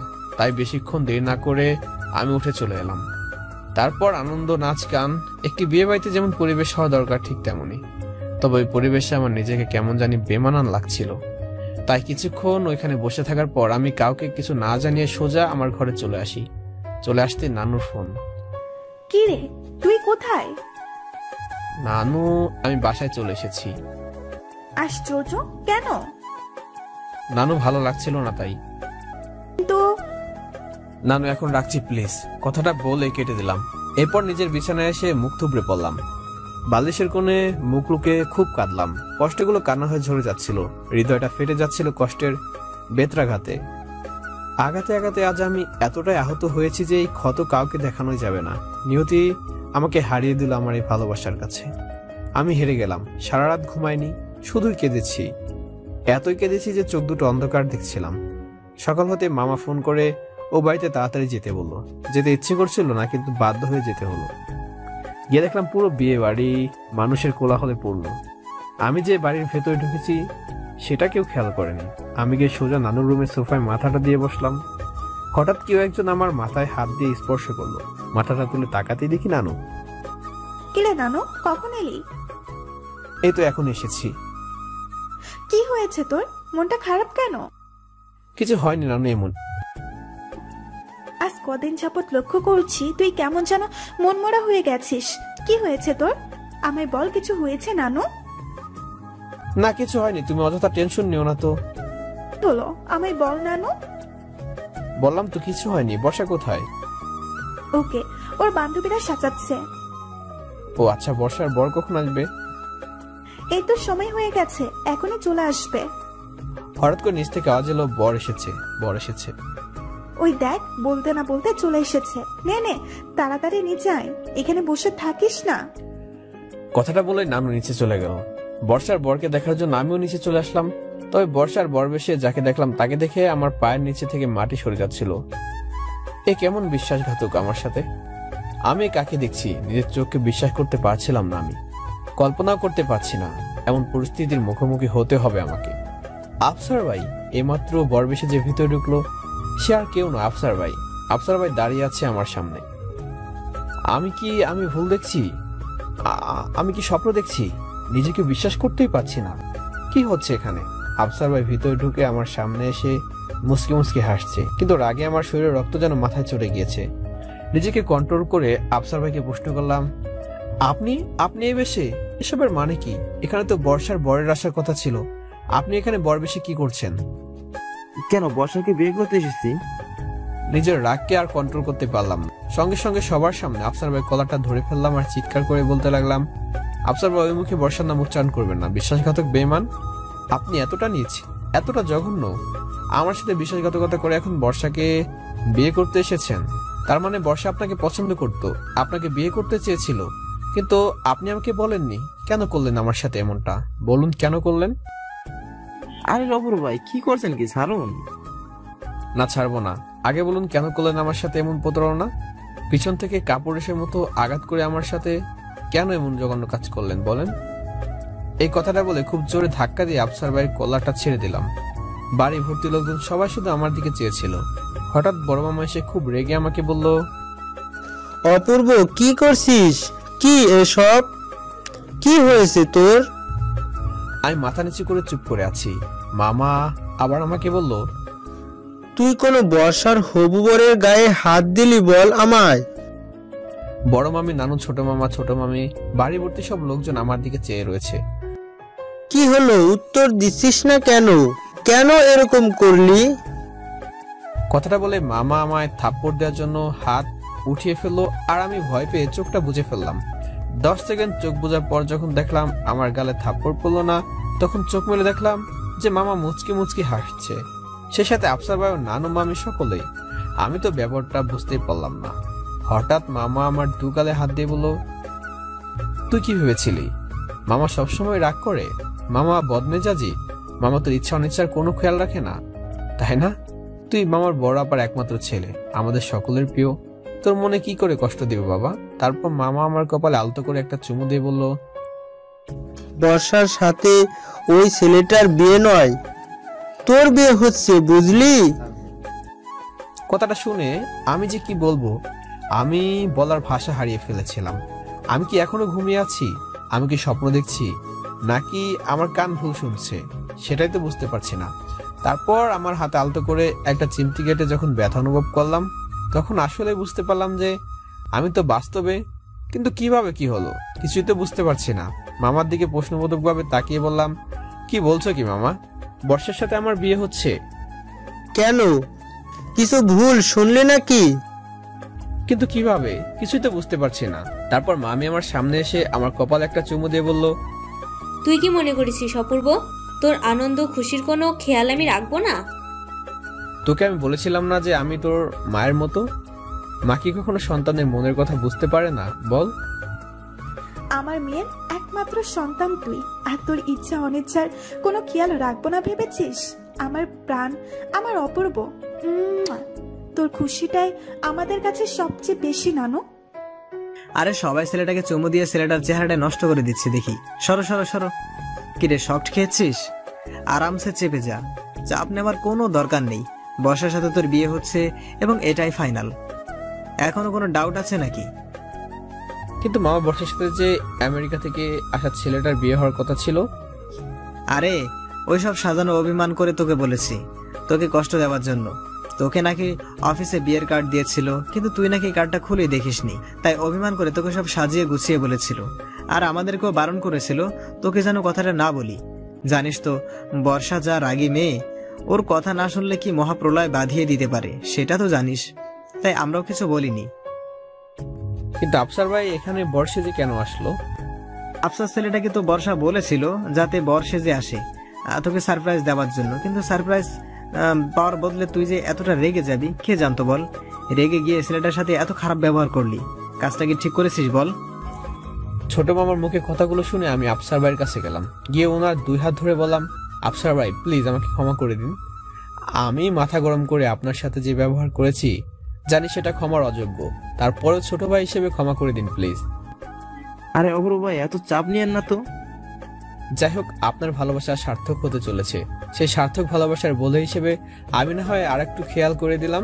ওনার কথা শুনে আমি হেসে দিলাম। উনি আমাকে বলে উঠলো, হয়েছে, আর হাসতে হবে না। আপনার জন্য শেরওয়ানিটা পরে এসেছিলাম মিয়া, আর আপনি কলা ধরে দিলেন তো শেরওয়ানিটা নষ্ট করে। আই এম সরি, প্লিজ ক্ষমা করে দিন, আসলে বুঝতে পারিনি। আমি বলেছি না, বাদ দেন তো এসব, নিন শেরওয়ানিটা পরে নিন। তারপর আফসার ভাই নিজের গা থেকে শেরওয়ানিটা খুলে আমাকে পরিয়ে দিল। মিস ফাইজা আমাকে দেখে বলল, বাহ, কি অসাধারণ মানিয়েছে আপনাকে মিস্টার অপূর্ব, একদম বাংলা ছবির নায়কের মতো, সুপার। আর শেরওয়ানিটা যখন আমি পরেছিলাম তখন আমাকে কেমন লাগছিল মিস ফাইজা? আফসার ভাই মিস ফাইজার চোখের দিকে তাকিয়ে একটা প্রশ্ন করলো। মিস ফাইজা একটু লজ্জা পেয়ে বলল, লাগছিল কোন রকম। আরে বাবা, মিস্টার অপূর্ব বাংলা ছবির নায়ক, এটা কেমন রে ইনসাফি? তাহলে কি শুনতে চান আপনি? এমন কিছু বলো না যা হৃদয় ছুঁয়ে যাবে। হৃদয়কে কন্ট্রোলে রাখুন মিস্টার আফসার, না হলে কাচের মতো ভেঙে যাবে। এ হৃদয় তো আপনার মিস ফাইজা, যদি গড়তে চান আপনি গড়বেন, ভাঙলেও আপনি। মিস ফাইজা কথাটা শুনে একটু লজ্জা পেয়ে চলে গেলেন ওখান থেকে। এরপর আফসার ভাই বলে উঠলো, আরে কাজী, কাজী কই? কাজী কোনো পাত্তাই নাই দেখি। বর এখানে রেডি হয়ে বসে আছে আর কাজী ঘুরে ঘুরে বনে বনে। সত্যি তো, কাজী সাহেব কোথায়? কিছুক্ষণ আগেই তো এখানে ছিল, কোথায় গেল এখন? তোমরা ব্যস্ত হচ্ছ কেন? কাজী সাহেব বর্ষার কাছে গেছেন ওর সম্মতি নিতে। ও তাই বলো, আমি তো ভেবেছিলাম চলেই গেছেন। কেন? কি অলক্ষণে কথাবার্তা বলছিস তুই? চলে যাবে কেন? তারপর আফসার ভাই আমার হাত ধরে নিয়ে গেল বিয়ের স্টেজে। সেখানে গিয়ে বসালো আমাকে। মামারা ব্যস্ত হয়ে গেলেন মেহমানদের আপ্যায়নে, আর মামিরা গেলেন বর্ষার কাছে। তারপর ভাই কেমন লাগছে এখন? চেহারাটা কি অবস্থা করেছেন মিয়া, বুঝতেই পারছি খুব কেঁদেছেন। আমি আফসার ভাইয়ের কথা শুনে শুধু মুস্কি মুস্কি হাসছি, আর হাসি দেখে আফসার ভাই বলল, হাসেন হাসেন, এখন তো হাসারই সময়। আমার এক পাশে আফসার ভাই আর এক পাশে মিস ফাইজা বসে আছেন। অফিসের আরো সহকর্মীরা বসে আছেন আমার সাথে, আমাকে নিয়ে হাসি ঠাট্টা করছেন, মজা করছেন। কিছুক্ষণ পর কাজী সাহেব এলেন, বড় মামা নিয়ে আসলেন তাকে। এসে আমাকে বললেন, নাও তো বাবা, এখানে একটা সই দাও। আমি দেখলাম যেখানে আমি সই দেব তার পাশেই বসার সিগনেচার। তারপর ব্যাপারটা খুব উত্তেজনায় লাগছিল আমার কাছে। তারপর আমি সই দিলাম। আইন অনুযায়ী বিয়ে হওয়ার পর শরীয়ত মোতাবেক বিয়ে হলো। এবার আমাকে 3 কবুল বলতে বললো, আমিও 3 কবুল বললাম। এরপর কাজী সাহেব ঘোষণা করলো শরিয়া মোতাবেক আজ থেকে আমি আর বর্ষা স্বামী স্ত্রী। এরপর আমাদের নবদম্পতি সুখী দাম্পত্য জীবনের প্রত্যাশায় দোয়া হলো। আমি লক্ষ্য করলাম দোয়ার সময় আফসার ভাই মিস ফাইজার চোখে চোখে কথা বলেছে, আবার মাঝে মধ্যে জোর করে আমিন বলে উঠেছে। সবটাই মিস ফাইজাকে উদ্দেশ্য করে বোঝাতেই পারছি মিস ফাইজার সাথে ওনার ঘনিষ্ঠতা এবার বাড়বে। এরপর দোয়া শেষ হলো। দোয়া শেষ করে সবার খাওয়ার ব্যবস্থা করা হলো। আমার সামনে আস্ত একটা মুরগি দেওয়া হলো। অবশ্য সেই মুরগি আমি একা খাইনি, আফসার ভাই, মিস ফাইজা এবং অফিসের অন্যান্য সহকর্মীরাই মিলে খেয়েছি। খাওয়া শেষ করে সবাই একসাথে বসে গল্প করছি, কিন্তু একটি বাড়ির জন্য বর্ষাকে দেখলাম না।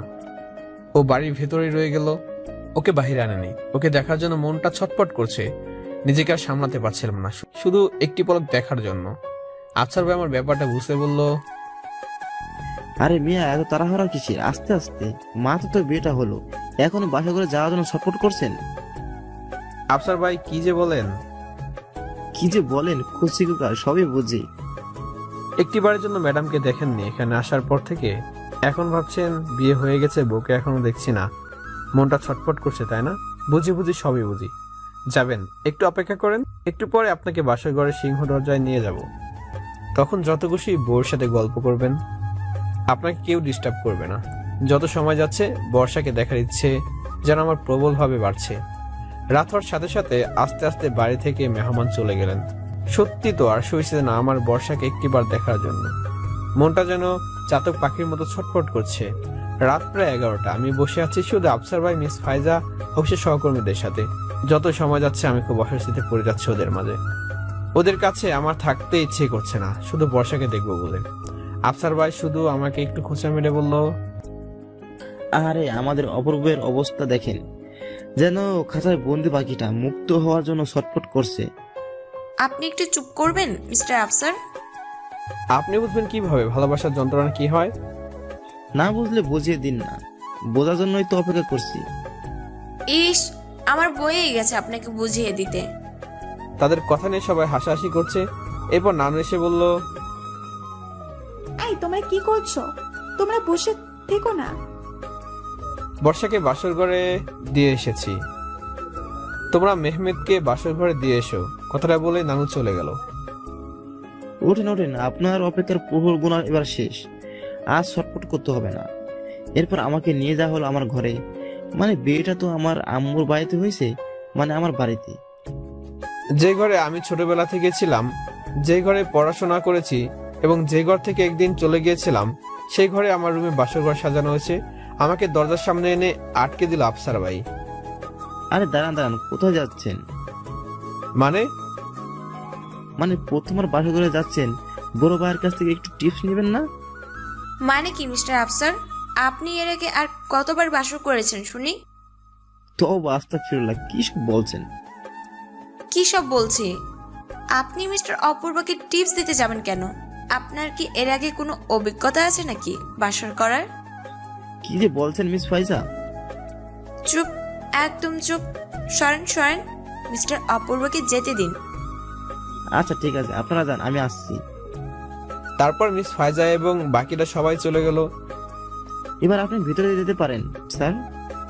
তারপর আমি যে ভিতরে ঢুকতে যাব তখনই আফসার ভাই আমার হাত ধরে টেনে বলল, অপূর্ব ভাই, বাসর রাতে বিড়ালটা মাইরে ফেলেন, বুঝেছেন? কি বলছেন আফসার ভাই? ওই দেখো কিসব বলছে, মানে বাসর রাতে বিড়াল না মারলে সকালবেলা উঠে দেখবেন ম্যাও ম্যাও করতেছে, তখন কিন্তু সারা জীবনও সেই ম্যাও ম্যাও থামবে না। তাই বলতেছি বাসর রাতে বিড়ালটা মাইরে ফেলেন। আপনি তো আমাকে যেতে দিবেন? ওরে বাবা রে, স্যারের দেখি আর ধৈর্য মানছে না। ঠিক আছে, যান যান যান, গেলেই বুঝতে পারবেন। কথাটা বলে আফসার ভাই চলে গেলেন। তারপর আমি দরজাটা খুলে ভিতরে ঢুকলাম। ঢুকে দেখলাম আমার ঘর খুব সুন্দর ফুল দিয়ে সাজানো হয়েছে। তা কি বলবো। তারপর আমি লক্ষ্য করলাম আমার বিছানার উপর সুন্দর ডানাকাটা নীল পরি বসে আছে। হ্যাঁ, আমার বর্ষা বসে আছে নীল শাড়ি পরে। কিন্তু বর্ষাকে তো আমি লাল শাড়ি কিনতে বলেছিলাম এবং আমার সামনে লাল শাড়ি কিনেছিল। হয়তো এই লাল শাড়ির ভেতরে নীল শাড়িটা কিনেছিল। আমি হাঁটি হাঁটি পা করে বর্ষার পাশে গিয়ে বসলাম। একটু কাশির আওয়াজ দিলাম। বর্ষা একটু নড়চড়ে বসলো। তারপর আমি সাহস করে ওকে বললাম, ভালো আছেন? তারপর ও লেডি অফিসারের মতো করে ঘুমটা তুললো। ভালো থাকবো না কেন? ভালো থাকার জন্যই তো এত সব করলাম। ও মাই গড, ঘুমটাটা তোলার পর ওকে যেন আরো সুন্দর লাগছে, যাকে পরীর সাথে তুলনা করলে খুব কম হয়। নজর কাড়া সৌন্দর্য, চোখ ফেরাতেই পাচ্ছি না। এই কি দেখছিস এভাবে? আমি লজ্জায় মাথা নিচু করে বললাম, কিছু না। সকালে খেয়েছিস কিছু? বাসরাতে কি এসব বলবেন? কি বলবো স্যারকে শুনি? জানি তো সকালে কিছু খাসনি, মন মরা হয়েছিলি, মন খারাপ করেছিলি। আমার মন খারাপের কারণটা কি আপনি জানেন না? জানি তো, এই জন্যই তো আমার বাবুটাকে কষ্ট দিতে চাইনি। কষ্ট দেননি বলেছেন? এই 6 দিনে কতটা কষ্ট পেয়েছি জানেন আপনি? একটা থাপ্পড়ের সাথে গালের 32টা দাঁত ফেলে দেব। কে বলেছিল তোকে কষ্ট পেতে? কষ্ট দেবার বলছেন? কে বলেছিল কষ্ট পেতে? বুদ্ধ একটা, তুই সেই বুদ্ধটাই রয়ে গেলি। কি বোকামি করেছি আমি? তোকে সেদিন অফিসে আমি বিয়ের কার্ডটা দিয়েছিলাম না, তোকে কতবার বলেছি বিয়ের কার্ডটা খুলে দেখতে? দেখেছিস একবারও? বুক ভরা শুধু অভিমান, তাই না? এত অভিমান নিয়ে থাকিস কিভাবে তুই? অভিমানটা তার সাথে করে যায় যাকে মানুষ ভালোবাসে। জানিস সেদিন অফিসে তোকে খুব জড়িয়ে ধরতে ইচ্ছে করছিল, কিন্তু তুই কার্ডটা খুলে একবার দেখলিও না। বুদ্ধ একটা। আজ ইচ্ছে করছে না জড়িয়ে ধরতে? আমার বইয়ের কাছে তোকে জড়িয়ে ধরতে। আজ ইচ্ছে করছে না জড়িয়ে ধরতে। কথাটা বলে বর্ষা আমার দিকে কিছুক্ষণ তাকিয়ে রইল। আমি ওর চোখের দিকে তাকিয়ে রইলাম। তারপর হঠাৎ করে ও আমায় জাপটে ধরলো, আমিও জড়িয়ে ধরলাম, আপন করে নিলাম এই বুকের মাঝে। বর্ষাকে পাওয়ার জন্য আমার জীবনে সবচেয়ে বড় প্রাপ্তি ছিল। কিছুক্ষণ এভাবে জড়িয়ে ধরে রইলাম ওকে। তারপর লক্ষ্য করলাম বর্ষা বোধহয় কাঁদছে। আমি ওকে ছাড়িয়ে দেখলাম সত্যি সত্যি কাঁদছে। আপনি কাঁদছেন কেন? বর্ষা কিছুক্ষণ আমার দিকে তাকিয়ে থেকে আমার চোখে একটা চুমু দিয়ে বলল, খুব কষ্ট হয়েছে না রে তোর? খুব কষ্ট পেয়েছিস তাই না? I am really sorry, I am really very sorry রে, প্লিজ আমায় ক্ষমা করে দে। কষ্ট পেয়েছিলাম আপনাকে হারানোর ভয়ে। বিশ্বাস কর, গায়ে হলুদের দিন তোর খুব কষ্ট হচ্ছে দেখে আমি বলতে চেয়েছিলাম সত্যিটা, কিন্তু তুই শুনতেই চাইছিলি না, চলে গেলি। কি করতাম বলেন? আপনাকে এতটাই ভালোবেসে ফেলেছিলাম যে নিজেকে সামলে উঠতে পারছিলাম না। খুব কষ্ট হয়েছে তাই না? এখন আর নেই, আপনাকে বুকে পেয়ে কষ্টগুলো শূন্য উড়ে গিয়েছে। সত্যি? সত্যি। তারপর আমার গলাটা খুব শক্ত করে জড়িয়ে ধরল বর্ষা। আর কখনো তোকে কষ্ট দেব না রে, প্রমিস। কোনোদিন তুই কষ্ট পাবি না, দেখে নিস। জানি তো আপনি কোনোদিন আমায় কষ্ট দিতে পারবেন না, কারণ আমার সুখের উৎস, আনন্দের উৎসটা আপনি। ইস, কি কথা! কেন, আপনার পছন্দ হয়নি আমার কথা? মিস ফাইজা তো আমার কথাগুলো খুব পছন্দ করে। এরপর বর্ষা আমায় ছেড়ে বলল, কি বললি তুই? এই শোন, আমায় ছাড়া যদি অন্য কোনো মেয়ের দিকে তাকিয়েছিস না, একদম চোখ তুলে নেব। তাকাবো না কেন? আপনি কি বলেছেন আমাকে কোনোদিন ভালোবাসেন? বুদ্ধুটা বলে কি, মেয়েরা কখনো আগে ভালোবাসার কথা বলে? রাধা একটা। কেন, কোনো দলিলে লেখা আছে যে মেয়ে আগে ভালোবাসার কথা বললে মহাভারত অশুদ্ধ হয়ে যাবে? দেখ, ছেলেরা আগে ভালোবাসার কথা জানায়, মেয়েরা নয়। জানাবে কি করে? কারণ ছেলেদের ভালোবাসা সাগরের মতো হয়, অনেক বিশাল। সত্যি করে বলুন তো, আমার থেকে আপনি কি আমায় বেশি ভালোবাসতে পারবেন? কখনোই না। আমি আপনাকে যে কতটা ভালোবাসি তা কখনোই কোনোভাবে প্রকাশ করা যাবে না, যাবেই না। এতটাই গভীর ভালোবাসা। তারপর বর্ষা আমার কপালে একটা চুমু দিয়ে বলল, কি বলতে চাস তুই? মেয়েরা ভালোবাসতে জানে না? কি বাবু বাবু করছেন? জানি তো, আমার বাবুটা অনেক ভালোবাসে আমায়। বাবু নয় তো কি, সবসময় অভিমান করে থাকিস বাচ্চাদের মতো। আচ্ছা, একটা কথা বলুন তো, আপনি তো আমার সামনে লাল শাড়ি কিনেছিলেন, তাহলে নীল শাড়ি পেয়েছেন কি? তুই চলে যাওয়ার পর আমি শাড়িটা চেঞ্জ করে নিই। কেমন লাগছে আমায়? কিভাবে প্রকাশ করবো বলে? আপনাকে এতটাই সুন্দর লাগছে যে ভাষা হারিয়ে ফেলছি আমি। কেন, তো সাহিত্য দিয়ে প্রকাশ কর। তারপর আমি ওর গালে আলতো করে একটা হাত দিয়ে বললাম, আমি এই হৃদয়কে তোমার জন্য শূন্য রেখেছি শুধু তুমি আসবে বলে। তোমার হাসি মাখা মুখটি আমার হাসির যেন একমাত্র কারণ, একমাত্র উৎস। তোমার কোমল স্পর্শ আমার হৃদয় আনন্দের বন্যা তুলে এনে দেয়। হে প্রিয়তমা, তোমার মুখটি দেখে আমি ভুলে যাই পৃথিবীর সকল কষ্ট বেদনা। এই হৃদয় প্রশান্তি পায় তোমার উপস্থিতিতে। আমার এই মন প্রশান্তি খুঁজে বেড়ায় তোমার মাঝে। তোমার মাঝে খুঁজে পায় আমার বিবেচনা ভালোবাসা। তোমার মাঝে খুঁজে পায় আমার চিরচেনা ভালোবাসা। হে অপরিচিত, আজ তুমি আপনের চেয়েও আপন। এই হৃদয় তোমারই আধিপত্য, তোমারই রাজত্ব। তোমার কাছ থেকে পাওয়া ভালোবাসাটুকু আমার বেঁচে থাকার প্রেরণা। মরে যাব সেদিন, শেষ করে দেব নিজেকে যেদিন অবহেলা করবে আমায় আর ভালোবাসবে না আমায়। যদি কেউ প্রশ্ন করে আমায় কোনোদিন, হে প্রিয়তমা, আমার কাছে তোমার গুরুত্ব কতটুকু, আমি তাকে বলবো, আত্মা ছাড়া যেমন দেহ বাঁচে না, ঠিক তেমনি তোমার গুরুত্ব আমার কাছে ততটুকুই। তুমি আমার আত্মার সাথে মিশে গিয়েছো আমার হৃদয়ের মাঝে, তাই তোমায় ছাড়াই জীবন মূল্যহীন। কোনো দাম নেই জীবনের তুমি ছাড়া। কখনো ছেড়ে যেও না আমায়। এই হৃদয় কি সামলাতে পারবো না, হৃদয়কে সামলাতে পারবো না তুমি ছাড়া। যদি যেতে হয় কোনোদিন, নিজে হাতে আমাকে হত্যা করে যেও হে মায়াবিনী। বেঁচে থাকার শান্তি দিয়ে যেও না হে প্রিয়তমা। তুমি আমার সবচেয়ে কাছের, সবচেয়ে প্রিয়, আমার প্রথম এবং শেষ ভালোবাসা। আমার প্রেম তুমি বর্ষা, বড্ড ভালোবাসি তোমায়, বড্ড বেশি। আমার সাহিত্য শুনে বর্ষা চোখ দিয়ে পানি পড়ছিল। আঙুল দিয়ে ওর চোখের পানিগুলো মুছে দিয়ে আমি বললাম, আপনি কাঁদছেন? এত বেশি ভালোবাসিস আমায়? বললাম না, আমার ভালোবাসার বস্তু প্রকাশ কোনোভাবেই করা যাবে না, এতটাই গভীর। বর্ষার কপালে একটা চুমু দিয়ে তারপর বর্ষা আমাকে আবার জড়িয়ে ধরলো। আমি ওকে জড়িয়ে ধরেছি। এত কষ্টের পর, এত হতাশার পর ওকে কাছে পেয়েছি, সহজে ছাড়বই না। আচ্ছা, একটা কথা বলবো? বল। আপনার সাথে দেখা হওয়ার পরই আমার পছন্দ অপছন্দের সবগুলো কথা আপনি জানতেন। আমার প্রিয় খাবার কি, আমার প্রিয় পোশাক, আরো কত কিছু কিভাবে জানলেন? আম্মু বলেছিল আপনাকে? না, ফুপু আমাকে বলেনি। আচ্ছা, আরেকটা প্রশ্ন করি, আমি যে আপনাকে ভালোবাসি আপনি কিভাবে বুঝতে পারলেন সেটা? কে বলেছে আপনাকে? তারপর আমায় ছেড়ে দিয়ে বলল, 1 মিনিট, একটা সারপ্রাইজ আছে তোর জন্য। সারপ্রাইজ? তারপর বর্ষা বিছানা থেকে উঠে গিয়ে ড্রয়ার থেকে একটা কিছু বের করে আমায় দিল। এই নে তোর জন্য একটা গিফট। কিসের গিফট এটা? খুলেই দেখ না, শুধু প্রশ্ন করে। তারপর আমি গিফটটি খুললাম, কিন্তু খুলে যা দেখলাম তা দেখে আমার মাথা থেকে যেন ধোঁয়া বেরোচ্ছিল। আমার সেই ডায়েরিটা, যে ডায়েরিটা চুরি হয়ে গিয়েছিল। আমি ওকে বললাম, এ কি, এটা তো আমার ডায়েরি, আপনি পেলেন কোথায়? বর্ষা আমার দিকে তাকিয়ে মুচকি মুচকি হাসছে। বুঝতে পারছি, তার মানে আপনি আমার ডায়েরিটা চুরি করেছিলেন। করেছি, আমার বরেরটা করেছি। তোর কি? আপনি যে একটা চুন্নি সেটা তো আগে জানতাম না। এই চুন্নি কি? চোর, আপনি একটা চোর। একদম না, ডায়েরিটা নিলে তোর মনের কথাগুলো জানতাম কিভাবে বল? তুই তো কিছু বলতে চাস না, সব সময় মুখ গোমড়া করে থাকিস। তাই তো বলি, এত ঘন ঘন পায়েস খাওয়ানোর মানে কি? কি বললি? বেশ করেছি, নিয়েছি। তাই বলে আমার ব্যক্তিগত জিনিস না বলে হাত দিবেন? তোর ব্যক্তিগত জিনিস কি রে? আজ থেকে তোর সবকিছু আমার, তুইও আমার। উফ, লাগছে তো। লাগুক। কি করছেন কি? ব্যথা পাচ্ছি তো। এটা তোর শাস্তি। শাস্তি কিসের? এটা আমাকে প্রপোজ না করার শাস্তি। বর্ষার কথা শুনে বাসার ঘরে সাজানো ফুলগুলো থেকে একটা ফুল গোলাপ ছিঁড়ে নিলাম। তারপর ওর হাত দুটো আলতো করে ওকে দাঁড় করালাম। হাঁটু গেড়ে বসে বললাম, মাথা নিচু করে ফুলটা ওর দিকে বাড়িয়ে দিলাম।